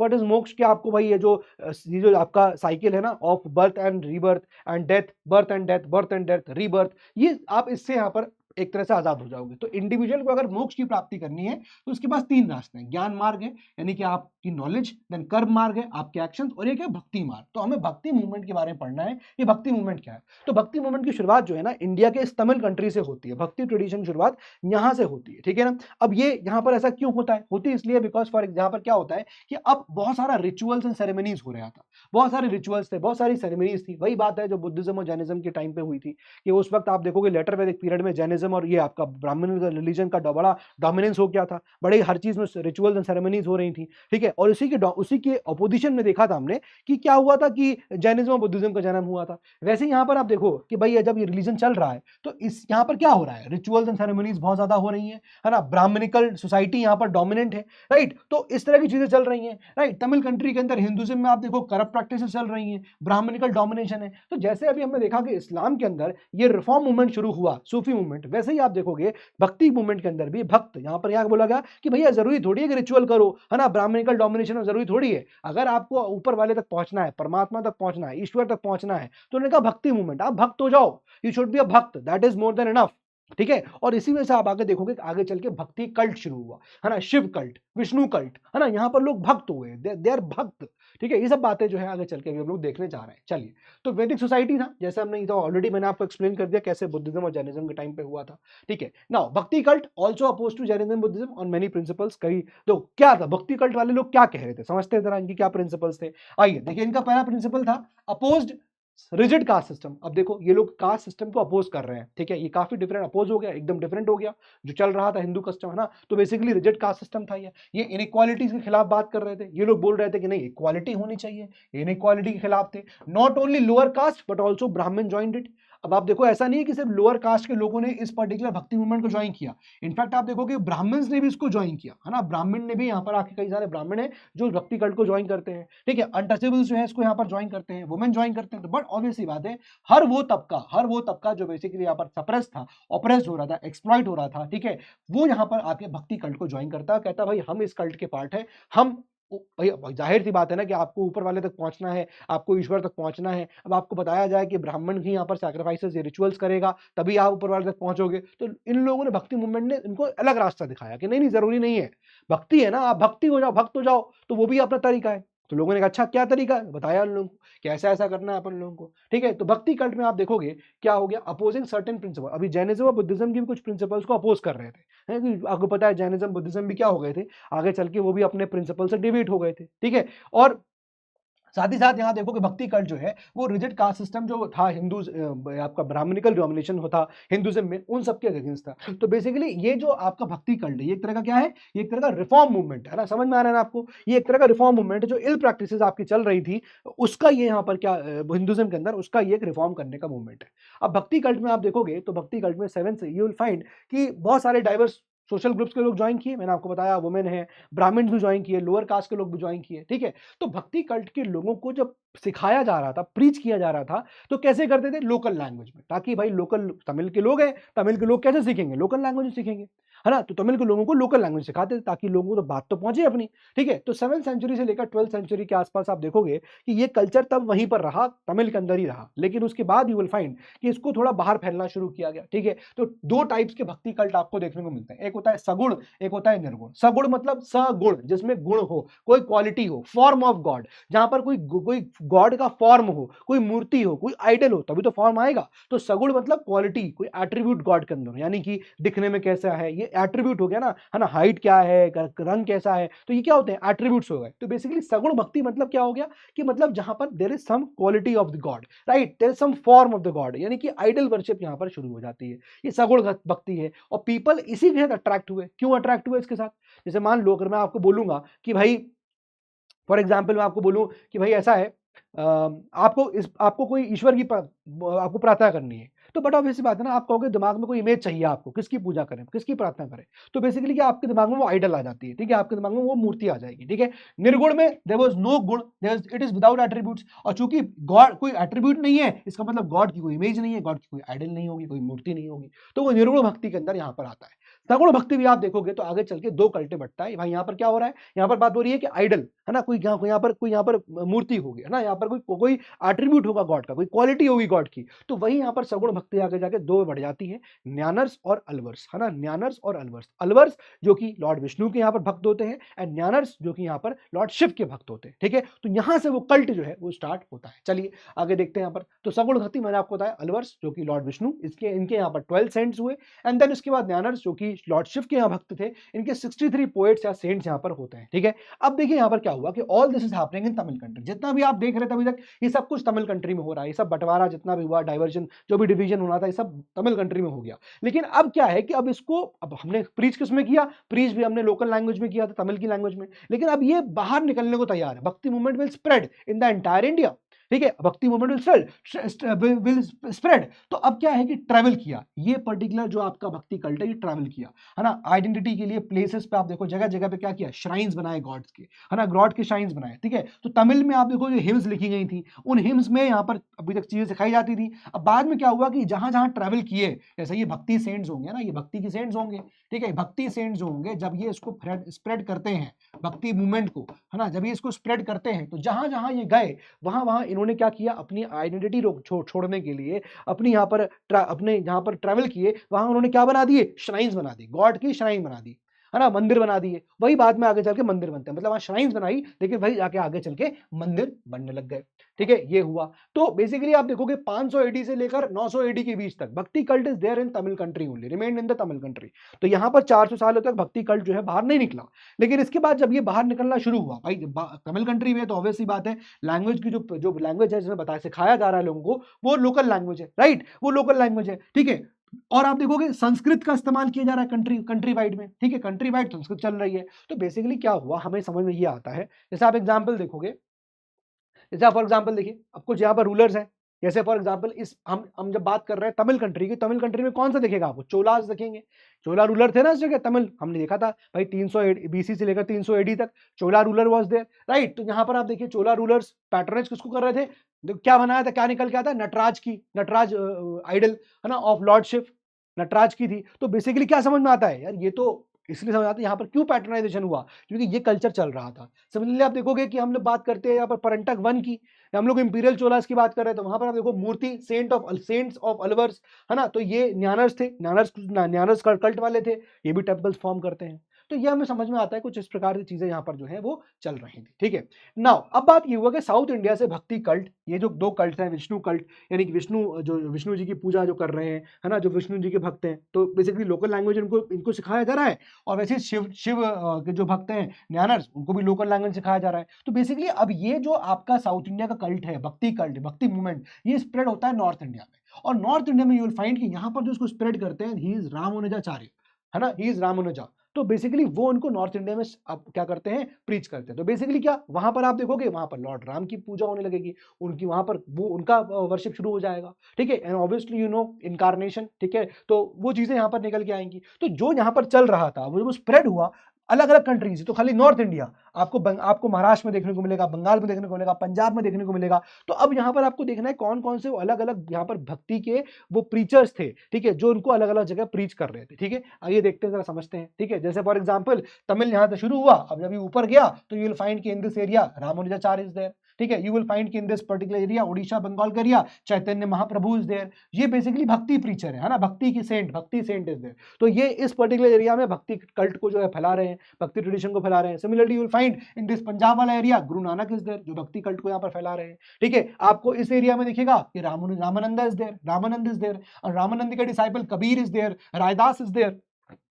ये क्या कर रहे हैं, ये अल्टीमेटली भक्ति कल्ट को स्प्रेड कर रहे हैं। ठीक है ना, तो इस तरह से यहाँ पर ये चीजें जो शुरू होती है। तो भक्ति मूवमेंट का बेसिक टीरेंट क्लियर हो गया, भक्ति मूवमेंट क्या चाह रहे हैं, भक्ति मूवमेंट क्यों हुआ, ठीक है, उनके दो कैसे डिवीजन हुआ, और फिर ये स्प्रेड होने की बात यहाँ पर। अब बट ऑब्वियस सी बात है कि अभी तक आप लोकल लैंग्वेज स्प्रेड करोगे, लेकिन जब आप इसको फैलाओगे दूसरे एरियाज में, तो कौन सी लैंग्वेज, डेफिनेटली डिफरेंट लैंग्वेजेस होंगी। और फिर आप चूंकि अलग अलग लैंग्वेजेस में जा रहे हो, बंगाल में, पंजाब में, यहाँ वहाँ, तो रीजनल लैंग्वेजेस का उदय होगा।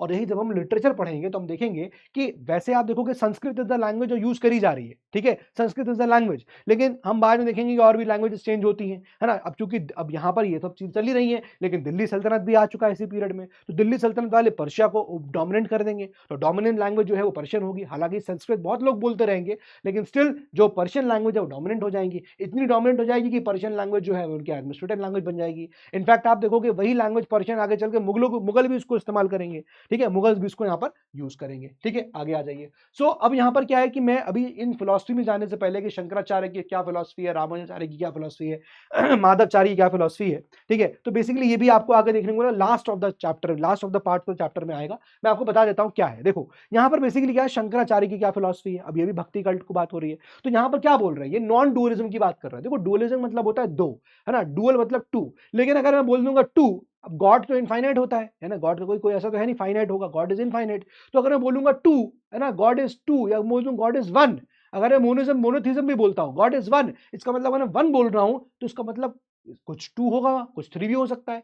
यानी कि अगर मैं कोई डेफिनेट कोई नंबर दे दूंगा, कुछ मैं बोल दूंगा, इसका मतलब मैं नंबर में किसी बेसिस पे दे रहा हूँ। मैंने वन कब कोई चीज बोली, इसका मतलब कोई चीज टू नहीं होगी, थ्री होगा, फोर हो सकता है, फोर भी एग्जिस्ट कर सकता है, फाइव भी एग्जिस्ट कर सकता है। तो इसीलिए यहां पर जो शंकराचार्य की फिलॉसफी है नॉन डुअलिज्म है, not dualism, not monotheism, non dualism. क्या कह रहे हैं, नॉट टू। और शंकराचार्य क्या बोलते हैं, शंकराचार्य की फिलॉसफी अद्वैतवाद, नॉन डुअलिज्म की फिलॉसफी है। अब इनका क्या कहना है, ब्रह्म सत्य जगत मिथ्या। ये दुनिया आप जो देख रहे हैं ये क्या है, मिथ्या है, ये फॉल्स है, ये फेक है। जगत इज मिथ्या, लेकिन सत्य क्या है, ब्रह्म में सत्य है ना, ब्रह्म में सत्य। हर जगह आपको ईश्वर मिलेगा, कण कण में भगवान है। यही तो कहते हैं इंडियन फिलॉसफी यहां पर आके क्लाइमेक्स से पहुंच गई, बोला कण कण में भगवान है, हर जगह ईश्वर है। और ये जगत जो आप देख रहे हो ये मिथ्या है, यानी कि हम भी ईश्वर हैं, हम भी ईश्वर का पार्ट है, हम भी ब्रह्म का पार्ट है, हम भी ब्रह्म का पार्ट है, राइट। तो ये बोला गया, यानी कि बेसिकली क्या, कण कण में भगवान है। तो बेसिकली शंकराचार्य की फिलॉसफी में आप देखोगे तो क्या बोला गया कि भाई ये जो आप देख रहे हो ब्रह्म है, ये ब्रह्म है, और इसी के ऊपर यू विल फाइंड कि यहां पर आपको इसी के ऊपर ओवरलैपिंग आत्मा। ठीक है, आत्मा, तभी तो बोला गया कि ब्रह्म सत्य जगत मिथ्या। तो ब्रह्म भी यही है और जगत भी यही है ना, क्या ये आत्मा भी यही है, सोल भी यही, आत्मा भी यही है और ये गॉड भी यही है। तो इसलिए बोला गया कण कण में भगवान है, यानी कि हर कण में, हर वो पार्ट जो वर्ल्ड का है उसमें क्या है, ईश्वर है। तभी बोला गया हर कण कण में भगवान है, ब्रह्म सत्य है, जगत मिथ्या है, ये बात बोली गई। ठीक है, वही जब हम रामानुजाचार्य में आएंगे तो यहां पर उनका क्या था, क्वालिफाइड नॉन ड्यूअलिज्म। क्वालिफाइड मतलब विशिष्ट अद्वैतवाद।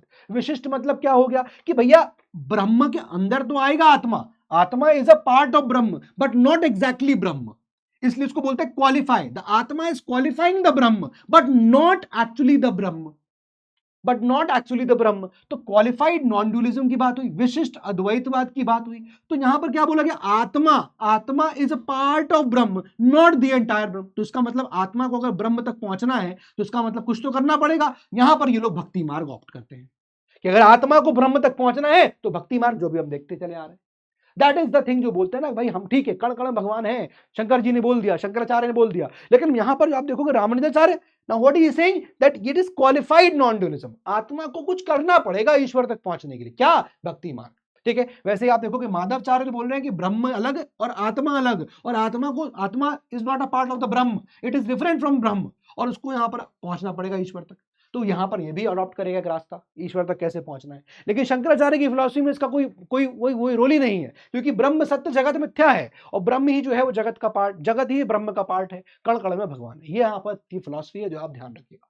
ठीक है, नाउ बेसिकली मैं आपको ना अब इसका काफी चीजें भक्ति का मैं ऑलरेडी समझा चुका हूं आपको। लेट अस सी भक्ति मूवमेंट बेसिकली क्या कर रहा है। अगेन भक्ति यानी कि क्या कर रहा है, mystical union of individual with God. जैसे कि सूफी मूवमेंट में था ना, है ना, तो कुन फाया कुन, कुन फाया कुन, कुन फाया कुन, वैसे ही यहां पर आप क्या देख रहे हो कि क्या हो रहा है, एम्फसाइज मिस्टिकल यूनियन है विद गॉड। ठीक है, रूट्स आपको वेदास से निकल के आ रहे हैं, लेकिन पॉपुलैरिटी इसको कब मिली? ड्यूरिंग गुप्ता पीरियड, ठीक है, but gain prominence during the Gupta period, ठीक है। भक्ति मूवमेंट की शुरुआत कहीं ना कहीं गुप्ता पीरियड से यहाँ पर हो गई थी।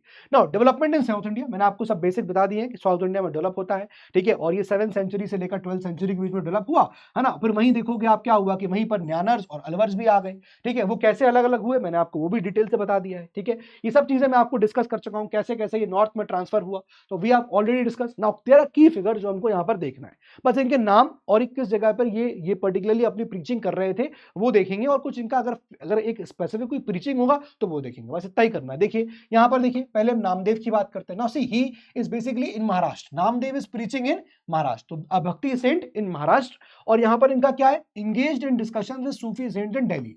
Now see, he is a Bhakti saint, but he is talking, he is engaged in discussion with the Sufi saints, ठीक है। तो flourished in 14th century and wrote poetry in Marathi, Marathi में लिखते थे ये। तो नामदेव जी जो है वो भक्ति ट्रेडिशन को प्रीच कर रहे हैं, कहां पर? महाराष्ट्र में। आपसे सवाल भी ऐसे पूछा जाता है कि ये किस पर्टिकुलर एरिया में प्रीच कर रहे थे, जैसे फॉर एग्जांपल रामानंद, मैंने आपको तो इनका बता ही दिया, यूपी वाला एरिया हो गया, ठीक है। तो बेसिकली बॉर्न इन प्रयाग, ठीक है, फॉलोवर ऑफ रामानुजा के फॉलोवर थे रामानंद, और इन्हीं के फिर डिसाइपल थे कबीर, इन्हीं के डिसाइपल थे रायदास, ठीक है, वो भी नाम आएगा देखिए। तो substituted worship of Ram for Vishnu, ठीक है, तो ये बेसिकली मैंने आपको बताया, तो substituted the worship of Ram for Vishnu, ठीक है। तो यहां क्या गया? सब्स्टिट्यूट कर दी वर्शिप राम, जो भगवान राम की वर्शिप है उसको सब्स्टिट्यूट कर दिया विष्णु के लिए। भाई यहां पर नीचे से आया ना कल्चर, ये तमिल से आया ना, वहां पर तो हो गया था, वहां पर तो सगुण और निर्गुण हो गया था, और सगुण के अंदर भी क्या था? न्यानर्स एंड अलवर्स हो गए थे, राइट। तो वही उसी चीज का इन्होंने यहाँ पर रिप्लेस कर दिया।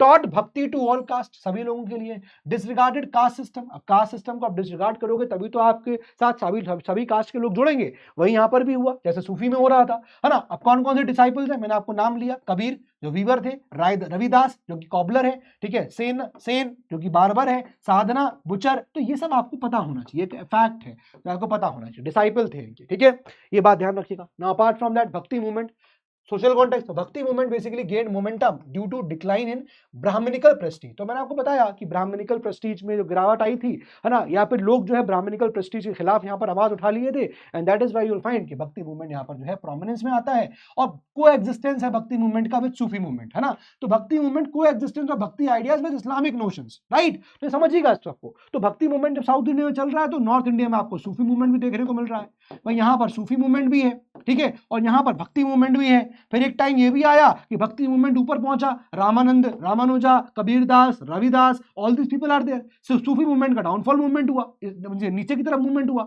तो ये क्या हुआ? को एग्जिस्टेंस है, दोनों ही मूवमेंट आप देखोगे तो को एग्जिस्ट कर रहे हैं इस पर्टिकुलर टाइम पीरियड में, को एग्जिस्टेंस यहां पर देखने को मिल रहा है, ठीक है। People sought religion satisfying both for reason and emotions, चाहे रीजन के लिए चाहे इमोशंस के लिए, जैसा भी हो, लोग जो है इसको अपना यहाँ पर क्या बना रहे थे? एक सेटिस्फाइंग फैक्टर बना लिया था, reason is satisfying factor. Now Kabir 15th century में इनका जन्म हुआ, सब लोग जानते हैं, एम्फसाइज यूनिटी ऑफ गॉड के बारे में बोल रहे थे, गॉड भगवान एक है, ईश्वर एक है, एंड डिनाउंस्ड आइडल वर्शिप को डिनाउंस कर दिया था उन्होंने कि भाई मूर्ति पूजा नहीं होनी चाहिए, ये इस बारे में बोल रहे थे। पिलग्रिम्स एंड फॉर्मल वर्शिप, इस तरह की चीजों को डिनाउंस किया। रिजेक्टेड द कास्ट सिस्टम को रिजेक्ट कर दिया, डिस्क्रिमिनेट किया, advocated religion of love uniting all, तो वो सभी को, सबको ईश्वर, सबको एक तरह से यूनाइट करने की बात कर रहे थे, है ना। वो यहाँ पर डिस्क्रिमिनेशन को अपोज करते थे, किसी प्रकार का डिस्क्रिमिनेशन नहीं होना चाहिए, राइट। कबीर के बारे में, है ना, और भी चीजें किताबों में दे रखी हैं, बट मोटे मोटे तौर पे जो आपके एग्जाम पर्सपेक्टिव से जो आ सकता है वो आप बेसिक टीरेंट समझ लो, कबीर क्या बोल रहे थे। ऐसे ही आपको गुरु नानक जी का बेसिक टीरेंट पता होना चाहिए, जैसे क्या 1469 में बॉर्न हुए। Now emphasise what? Oneness of God, again ये भी वननेस ऑफ गॉड की बात कर रहे हैं, ये भी प्योरिटी ऑफ कैरेक्टर की बात कर रहे हैं, है ना, ये भी मिडिल पाथ की बात कर रहे हैं कि बीच का रास्ता होना चाहिए, right. Combined spiritual life with duties of house holder, तो ऐसा नहीं है कि आप सिर्फ हाउस होल्डर हैं तो आप ईश्वर को भूल जाएं, है ना, या तो आप स्पिरिचुअल लाइफ वाले हैं तो आप अपने घर वालों को भूल जाएं। तो यहाँ पर क्या मिडिल पाथ को करिए। अंडरटुक वाइड टूर्स, बहुत चले, बहुत ट्रैवल किया पूरे पूरे इंडिया में उन्होंने, अट्रैक्टेड फॉलोअर्स, सब जगह से फॉलोअर्स इनका अट्रैक्ट हुए। तो ये कुछ यहाँ पर भक्ति सेंट ये भी होगा, ठीक है ना। Apart from that Kabir's and Nanak's ideas, अब जो कबीर जी है, नानक जी के आइडियाज हैं, यू विल फाइंड क्या ideas contributed to Sikhism and Kabir Panth. तो बट ऑब्वियसली बात है, यहीं से फिर आपको सिखिज्म की शुरुआत और यहीं से आपको कबीर पंथ की शुरुआत जो है वो देखने को मिलती है। एंड देन ऑब्वियसली इनका basic idea is what? Promoting peace. इनका बेसिक आइडिया क्या है? गुडविल। इनका बेसिक आइडिया क्या है? म्यूचुअल अंडरस्टैंडिंग से रहो। ये इनका दोनों का बेसिक आइडिया। तो बेसिक आइडिया आपको मिलेगा, किताब में बहुत सारी बातें लिखी हुई है, लेकिन घुमा फिरा के बातें यही लिखी हुई है, ये क्रक्स में लिखा हुआ है, ठीक है। Influence in policies of Akbar, Akbar की पॉलिसी में इसका इम्पैक्ट भी देखने को मिला। कबीर की जो पॉलिसीज थी, गुरु नानक की जो पॉलिसीज है, इसको लेकर अकबर बड़ा वो हुआ कि यार क्या बात है। इसलिए अकबर की पॉलिसी आप देखो, अकबर भी लेके आएगा सुल्ले कुल, पॉलिसी ऑफ यूनिवर्सल पीस, ठीक है, वहीं से भी थी। तो influence seen in policies of Akbar, ठीक है, others but face resistance from Orthodox element. अब जब अकबर इस तरह की पॉलिसी लेके आ रहा है, सुल्ले कुल, टॉलरेंस टुवर्ड अदर रिलीजन, तो अकबर के जो यहाँ पर नोबल्स थे, अकबर के यहाँ जो मौलाना लोग थे, वो खफा हो गए इससे, भैया ये तो भैया राजा जो है मुसलमान होकर ये टॉलरेंट है हिंदुओं के लिए, इनके लिए, उनके लिए, तो इस तरह की बातें उन्होंने करी। तो इसको अकबर को यहाँ पर ये रेजिस्टेंस फेस करना पड़ा, ठीक है। बट अकबर जो है वो काफी इन्फ्लुएंस था इनकी पॉलिसीज से, कबीर दास से, गुरु नानक जी से, ठीक है। So ongoing struggle between liberal and orthodox trends and religious thought. तो वही बात है कि जो लिबरल थॉट वाले थे, जैसे अकबर वाज लिबरल, और जो ऑर्थोडॉक्स वाले थे, जो मौलाना लोग हैं, है ना, जो कट्टर वाले लोग हैं, तो वो उनके बीच में यहाँ पर स्ट्रगल चली, एक तरह का इनके बीच में यहाँ पर आइडियाज का, आइडियोलॉजी का लड़ाई चलता था, ठीक है, ये सब चीजें हैं। तो अब आता है वैष्णवाइट मूवमेंट। तो भक्ति समझ में आ गया, अब वैष्णवाइट मूवमेंट की बात करते हैं, ठीक है, ये भी सिंपल है ना। भक्ति मूवमेंट जो है in North India revolved around worship of Lord Ram, ठीक है, and Lord Krishna, incarnation of Vishnu. तो ये बात सिंपल है। तो विष्णु के यहाँ पर जो इनकारनेशन है ना, incarnation of Vishnu is Lord Ram and Lord Krishna, ठीक है। तो बेसिकली भक्ति मूवमेंट जो है नॉर्थ इंडिया में इन्हीं के अराउंड फोकस रहता है ना, worship of Lord Ram and Lord Krishna. Themes जो है वो क्या थी वर्शिप की ना, चाइल्डहुड जो स्टोरीज है लॉर्ड कृष्ण की, right, and his relationship with Radha, ये सब चीजें जो है दिखाई गई हैं, ये सब बातें यहाँ पर दिखाई गई हैं, ठीक है, ये फोकस था इन लोगों का। नाउ की फिगर्स यहाँ पर क्या होते हैं, यहाँ और क्या कौन कौन से फिगर्स हैं, कौन कौन से नोटेबल सेंट्स हैं, चैतन्य, मैंने आपको बताया चैतन्य महाप्रभु के बारे में, ठीक है। तो इनका भी क्या वही सारे कॉन्सेप्ट, भक्ति जितने भक्ति सेंट्स होंगे, बट ऑब्वियस सी बात है सबके कॉन्सेप्ट सेम ही होंगे, कुछ अलग से आपको कॉन्सेप्ट नहीं मिलेगा क्या, जिसके लिए कुछ अलग से पूछ लिया गया, है ना। जैसे देखिए पॉपुलराइज कीर्तन, अब कीर्तन को लेकर स्पेसिफिकली लिखा हुआ है मैंने, बाकी सब आपको सेम मिलेंगे, इसलिए मैंने कीर्तन का अलग लिखा हुआ है, यानी कि म्यूजिकल गैदरिंग्स, कीर्तन हो रहा है, म्यूजिकल गैदरिंग्स को पॉपुलराइज किया, ठीक है, as mystical experience focusing on God's name, God के लिए, ईश्वर के लिए, है ना। आप क्या करोगे, ये आप ऐसे फोकस करोगे, है ना। वर्शिप काहे की, वही लव, डिवोशन, सॉन्ग, वही सब चीजें हैं, बता रहे हैं यहाँ पर, ठीक है। Welcome all regardless of caste, again caste का कोई डिस्क्रिमिनेशन नहीं है। ट्रैवल किया, अगेन अपनी बातों को बताया, बहुत सारे फॉलोअर्स इकट्ठा किए, ठीक है। हम यहाँ बात करेंगे, जैसे अभी देखो मैंने यहाँ पर एक लिस्ट बना दिया, अब इन लिस्ट को आप ऐसे याद कर लीजिए, जैसे नरसिंह मेहता गुजरात में पॉपुलराइज कर रहे थे, मीरा राजस्थान में पॉपुलराइज कर रही थी भक्ति मूवमेंट को, सूरदास वेस्टर्न यूपी में कर रहे थे,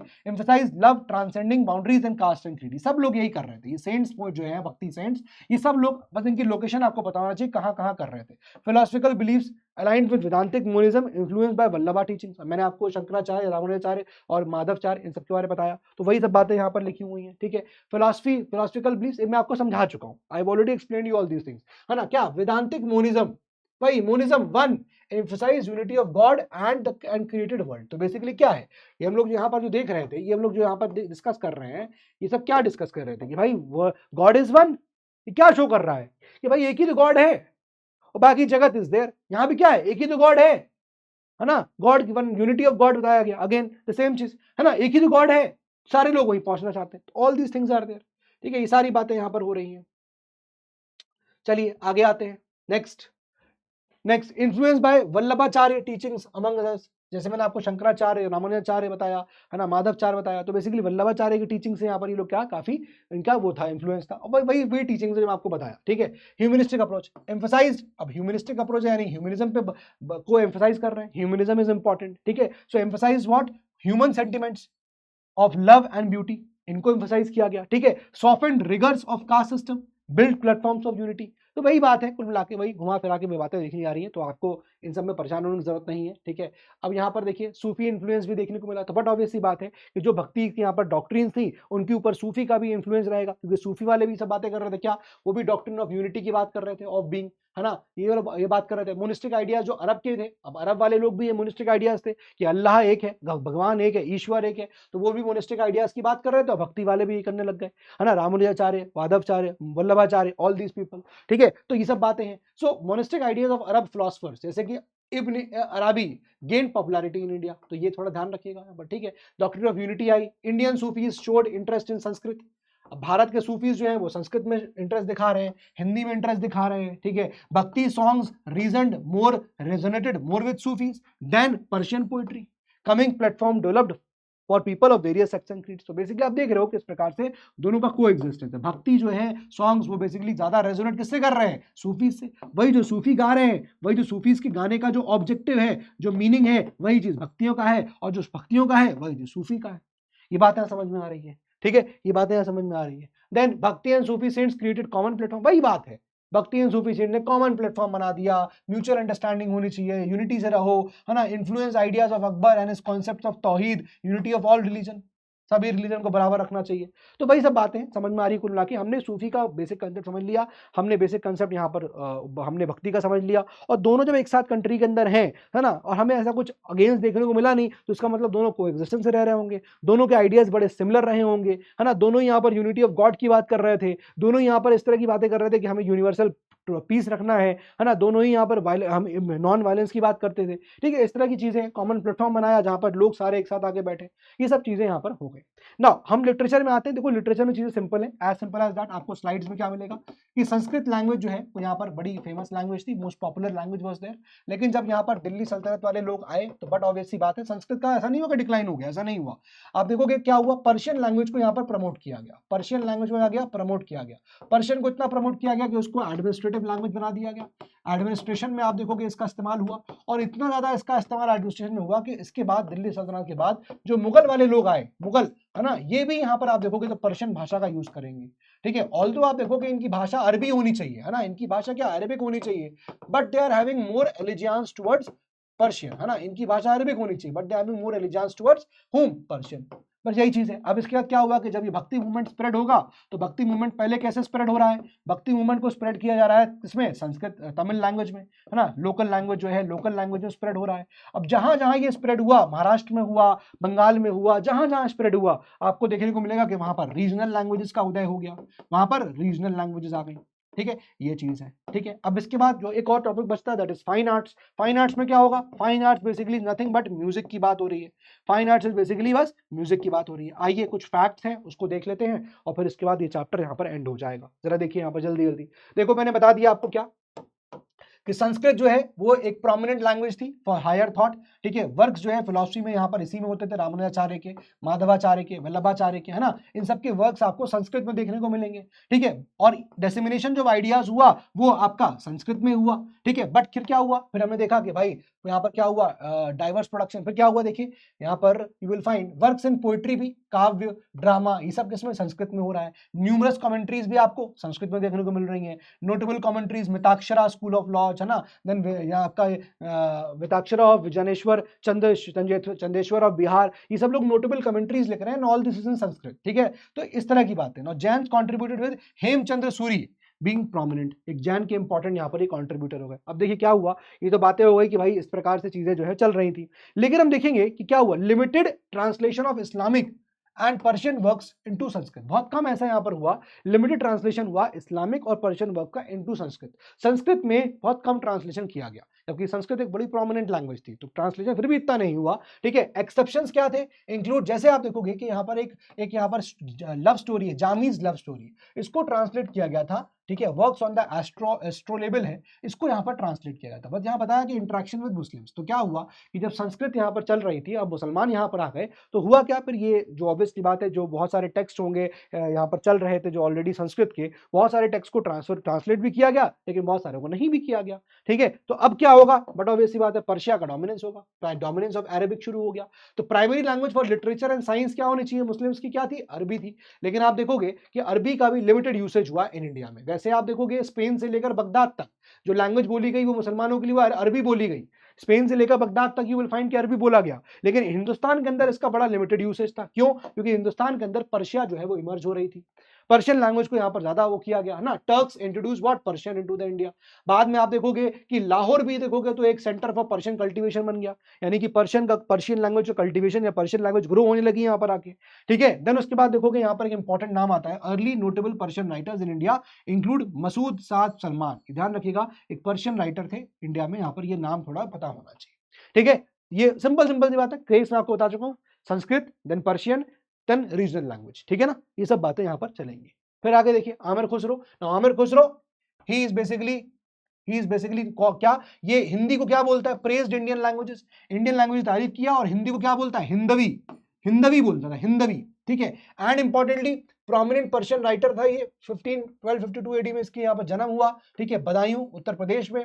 embraced Indian identity, expressed love for Indian works, express love for India in his works, Bharat के लिए अपना प्यार उसने दिखाया अपने वर्क्स में, ये सब मिलता है। Created new style of Persian known as, क्या नया स्टाइल पर्शियन निकाल दिया उसने लिखने का, क्या सबाग ए हिंदी, स्टाइल ऑफ हिंदी, ठीक है। Then you will find strong school of Persian history, तो वही बात है जो है strong school of Persian history जो है writing developed in India, notable historians Ziauddin Barani, Afif and Isami. ये प्लीज यहाँ पर नाम नोट कर लीजिएगा कि ये एक स्ट्रॉन्ग पर्शियन राइटर्स थे, और पर्शियन हिस्ट्री का यहाँ से मतलब हिंदुस्तान के अंदर एक strong school of Persian history यहाँ पर उदय होता है, ठीक है। ये डेवलप करता है भारत के अंदर अंडर जियाउद्दीन बरानी, अफीफ एंड इसामी, ये नाम इंपॉर्टेंट हो जाते हैं, ठीक है, तो ये ध्यान रखिएगा। अपार्ट फ्रॉम दैट देखिए क्या हुआ, अब कल्चरल इंपैक्ट क्या देखने को मिला, वही पर्शिया जो है, Persian facilitated close cultural relations. अब आपकी लैंग्वेज पर्शियन है तो बट ऑब्वियस ही बात है आपके रिलेशंस ईरान से अच्छे हो जाएंगे, है ना। और फिर बिकेम लैंग्वेज ऑफ एडमिनिस्ट्रेशन, मैंने आपको बताया कि पर्शिया को लैंग्वेज ऑफ एडमिनिस्ट्रेशन बना लिया।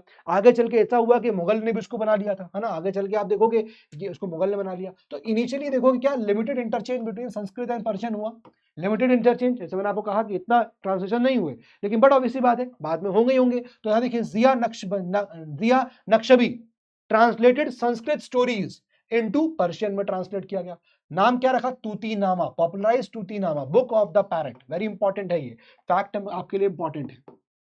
तो बट ऑब्वियसली बात है ना, अगर दिल्ली सुल्तान यहाँ पर स्थापित हुआ है, पहले अगर संस्कृत लैंग्वेज चल रही है, ठीक है, पहले संस्कृत लैंग्वेज चल रही है, तो बट ऑब्वियसली बात है इनको समझ में आएगी नहीं, है ना। इनको क्या समझ में आ रही है, पर्शियन। तो बेसिकली बाकी लोगों की भाषा को समझना है तो ये ट्रांसलेशन तो जरूरी होगा ही होगा एक दूसरे का उसमें, तो यहाँ पर ये ट्रांसलेशन होना शुरू हो गए, ठीक है, ये हुआ। देन उसके बाद क्या हुआ, इंटरचेंज विद संस्कृत एज आगे बढ़ता गया, और क्या क्या हुआ, some Sanskrit works on medicine, music, mathematics, astronomy, ये सबका ट्रांसलेशन हुआ पर्शियन में। भाई समझेंगे ना दिल्ली सल्तनत के लोग कैसे काम चलेगा। तो initially there was a limited translations, लेकिन बाद में ट्रांसलेशन बहुत हुए, ठीक है। यहाँ पर देखिए Sultan Zainul Abidin of Kashmir had Rajatarangini and Mahabharata translated into Persian, ये भी इंपॉर्टेंट है, एक इंपॉर्टेंट फैक्ट है दोस्त, ये भी लिख लीजिएगा यहाँ पर। सुल्तान कौन था, जैनुल आब्दीन, कश्मीर का सुल्तान था, इसने यहाँ पर राजतरंगिणी को और महाभारत को ट्रांसलेट करवाया था पर्शियन में, इंपॉर्टेंट बात हो गई है, ठीक है। देन उसके बाद रीजनल लैंग्वेज का उदय हुआ, जहां जहां पर स्प्रेड हुई, जहां जहां भक्ति मूवमेंट स्प्रेड हुआ, वहां पर रीजनल लैंग्वेजेस हुई। तो आप देखोगे हिंदी, बंगाली, मराठी, तमिल, ये सबका ओरिजिन हुआ। Aamir Khusro acknowledge the existence and importance of regional languages. Obviously बात है रीजनल लैंग्वेज, अब जैसे मराठी का आदमी है, कोई महाराष्ट्र का आदमी है तो मराठी समझेगा, बंगाल का आदमी है तो बंगाली ही समझेगा। तो इसलिए यहाँ पर आमिर खुसरो ने इस बात को समझा कि कितना इंपॉर्टेंट है रीजनल लैंग्वेजेस, वरना आप कुछ अपनी बात बोल ही नहीं पाओगे, ठीक है। फैक्टर्स कॉन्ट्रीब्यूट, अब यहाँ 3 इंपॉर्टेंट फैक्टर्स हैं, देखो। Loss of Prestige of Sanskrit, पहला रीजनल लैंग्वेज क्यों उदय हुआ, पहला संस्कृत का प्रेस्टीज खो रहा था, क्यों, बट ऑब्वियसली बात है बिकॉज डिक्लाइनिंग इन्फ्लुएंस था ब्राह्मण्स का, और ऑब्वियसली बात है दिल्ली सल्तनत का उदय हो रहा था। दूसरा आप देखोगे भक्ति सेठ जो थे वो क्या कर रहे थे, वो रीजनल लैंग्वेजेस को यहाँ पर प्रमोट कर रहे थे, जहां पर वो है महाराष्ट्र में है मराठी लैंग्वेज में है, पंजाब में है पंजाबी है, बंगाल में है बंगाली है, तो वो लोग यहाँ पर रीजनल लैंग्वेजेस को यूज कर रहे थे अपनी पोइट्री, अपनी बातों को बताने के लिए, ठीक है। And then early saints contributed to the development of regional languages for literary purpose, तो जो सेंट थे वो भी इसका इस्तेमाल कर रहे थे, बट ऑब्वियसली बात है इसको आप नंबर 3 ना भी लिखेंगे तो भी चल जाएगा, ठीक है। देन एडमिनिस्ट्रेटिव यूसेज, मैंने आपको ऑलरेडी इसका बता दिया, अब इसमें ज्यादा डेप्थ में जाने की जरूरत है नहीं, मेडिवल हिस्ट्री है, इसमें ऐसा डेप्थ जाने की जरूरत नहीं है, फैक्ट जो है वो लिख लो। जैसे फॉर एग्जांपल देखोगे, अब देखोगे क्या हुआ, प्री टर्किश रीजनल किंगडम्स, यानी कि टर्किश जो अंपायर आया उससे पहले जो रीजनल किंगडम्स थे वहां आप देखोगे क्या वो लैंग्वेजेस का तमिल, कन्नड़, मराठी ये सब चल रही थी for administrative purposes along Sanskrit, यानी कि प्री टर्किश मतलब इस्लामिक दिल्ली सल्तनत आने से पहले क्या था, टर्की का अंपायर था ये, तो टर्की इससे आने से पहले क्या था, इससे आने से पहले तमिल, कन्नड़, मराठी सब चल रही थी संस्कृत के साथ साथ, जहां पर तमिल है तमिल चल रही है, संस्कृत भी चल रही है ना। इवन टर्किश रूल जब आया तब भी आप देखोगे कि लोकल लैंग्वेजेस कंटिन्यू रही, है ना, to be used for administration as seen in the appointment of Hindi speaking revenue, तो वो फिर भी यूज करते रहे, राइट, फिर भी यूज करते रहे, है ना, with the appointment of Hindi speaking revenue accountants in the Delhi सल्तनत। फिर आप देखिए Marathi served as an administrative language, Marathi भी एक एडमिनिस्ट्रेटिव लैंग्वेज हो गई, है ना, in the Bahmani kingdom and later at the court. कुल मिला के यहाँ ही बताया जा रहा है कि एडमिनिस्ट्रेटिव यूसेजेस के लिए रीजनल लैंग्वेज भी इस्तेमाल करी गई और जहां जहां हो सका वहां संस्कृत इस्तेमाल करी गई। बट हम देख रहे हैं मोटे मोटे तौर पर मराठा महाराष्ट्र में क्या था, बहामनी किंगडम है तो वहां पर उनकी खुद की language, later at the court of Bijapur Marathi बोली गई, है ना। वैसे और क्या हुआ, लोकल लैंग्वेजेस बोली जा रही है, ये सब चल रहा था यहाँ पर। ठीक है। Then patronage by Muslim king, अब मुसलमान किंग किसको पैटर्नेज देंगे, बट ऑब्वियस बात है ये लोग किसको, ये लोग ने रीजनल लैंग्वेजेस के डेवलपमेंट के लिए अपना क्या करना शुरू किया, पैटर्नेज देना यहाँ पर स्टार्ट कर दिया। ठीक है, जैसे एग्जाम्पल नुसरत शाह ऑफ बंगाल, ठीक है, इनका नाम इंपॉर्टेंट है, जिन्होंने क्या किया, ट्रांसलेट करवाया महाभारत को, रामायण को इनटू बंगाली, एक इंपॉर्टेंट फैक्ट है, ये ध्यान रखिएगा। देन मालाधार बासु ट्रांसलेटेड व्हाट, भगवता इनटू दी बंगाली, है ना, ये भी ध्यान रखिएगा, इंपॉर्टेंट है, तो ये भी फैक्ट इंपॉर्टेंट हो जाता है, क्लियर है। तो ये चीज हो गया। देन उसके बाद आप देखोगे इंटीग्रेशन हुआ भक्ति एंड सूफी ट्रेडिशंस का, ये हमने देख ही लिया, भक्ति ट्रेडिशन सूफी ट्रेडिशन एक साथ आ गए, ठीक है, सिंपल चीज है ना। जैसे आप देखोगे Sufi saints like Malik Mohammad जैसी, जो in Jaunpur wrote in Hindi what, blending Sufi concept in Hindi, तो ये आपको पता है पद्मावत लिखी थी मलिक मोहम्मद जैसी ने, ठीक है, ये सब यहाँ पर चीजें आती हैं। तो ऑल दीज थिंग्स आते हैं। नाउ अब बचता है क्या, फाइन आर्ट्स। फाइन आर्ट्स में क्या था, म्यूजिक, मैंने आपको बता दिया म्यूजिक का कंसेप्ट क्या था, टर्क्स कमिंग इनटू रिच अरब म्यूजिक, है ना, अरब म्यूजिक इनहेरिट करेंगे, ऑब्वियसली बात है, टर्क्स आएंगे जो, है ना, वो यहाँ पर म्यूजिकल इंस्ट्रूमेंट्स कुछ इंट्रोड्यूस करते हैं, जैसे रबाब नया इंस्ट्रूमेंट आ गया, सारंगी नया इंस्ट्रूमेंट आ गया, ठीक है, कुछ नए इंस्ट्रूमेंट्स को यहाँ पर इंट्रोड्यूस किया, ठीक है। आमिर खुसरो जो बेसिकली टाइटल किया गया master of both music theory and practice, introduce many Perso Arabic ragas, बहुत सारे रागों को इंट्रोड्यूस किया आमिर खुसरो ने, ठीक है। फिर उसके बाद tabla also attributed to him, वो भी आमिर खुसरो की यहाँ पर जाता है, उसका क्रेडिट जाता है उसी को, ठीक है। देन उसके बाद देखिए फिरोज तुगलक, अब ये रोज यहाँ पर म्यूजिक सुनता था एवरी फ्राइडे, है ना, आफ्टर नमाज आप देखोगे रोज म्यूजिक सुनता था, ठीक है। तो बेसिकली अगेन इसने भी यहाँ पर काफी पैटर्नाइज किया फिरोज तुगलक ने, ठीक है। अब इंडियन क्लासिकल वर्क जैसे राग दर्पण was translated into Persian during his rain, ये इंपॉर्टेंट बात है, किसके रेन में ट्रांसलेशन हुआ था, राग दर्पण, ये आपके लिए इंपॉर्टेंट हो गया, ठीक है। देन उसके बाद finally Sultan Hussain Sharqi of Jaunpur and Raja Man Singh of Gwalior, ये भी नोटेबल पैटर्न्स थे म्यूजिक, ये भी म्यूजिक को पैटर्न कर रहे हैं। पीर बोधन ये एक सूफी सेंट थे, ये भी एक म्यूजिशियन थे, ठीक है। ये सारे फैक्ट है, नाम है जो पता होना चाहिए। ग्वालियर में राजा मान सिंह, ये भी स्पॉन्सर करते थे किसको, मान कुतूहल, जो कि आप देखोगे which includes all new musical modes introduce by Muslims. फिर उसका देखिए सिकंदर लोधी, इन्होंने भी यहाँ पर म्यूजिक को अपना क्या किया, पैटर्नाइज किया, ठीक है। Then music mode South India में नॉर्थ इंडिया में डिफर अलग अलग थे, बट ऑब्वियसली बात है ना, क्यों, क्योंकि जाहिर सी बात है नॉर्थ इंडिया का म्यूजिकल सिस्टम अलग था, साउथ इंडिया का अलग होगा। Unique musical style influenced by Persian music emerged in the kingdom of Kashmir, एक अलग ही यहाँ पर शुरू हुआ। तो this is with the chapter, इतना ही था म्यूजिक में, बेसिक कंसेप्ट लो, बेसिक आइडिया लो, है ना, इतना जो फैक्ट है नाम जहां आ रहे हैं वो लिख लेना नोट्स में, बाकी बेसिक आइडिया लो कि म्यूजिक में एक अच्छा डेवलपमेंट हुआ, म्यूजिक को यहाँ पर प्रमोट करते थे, लैंग्वेज का देख लेना भाई, लैंग्वेज संस्कृत, फिर उसके बाद पर्शियन, फिर रीजनल लैंग्वेज का ग्रोथ हुआ, हर राजा महाराजा ने उसको दिया, ठीक है। So this is with the chapter, thank you so much guys, मिलते हैं अपने अगले वीडियो में, जय हिंद एंड जय भारत।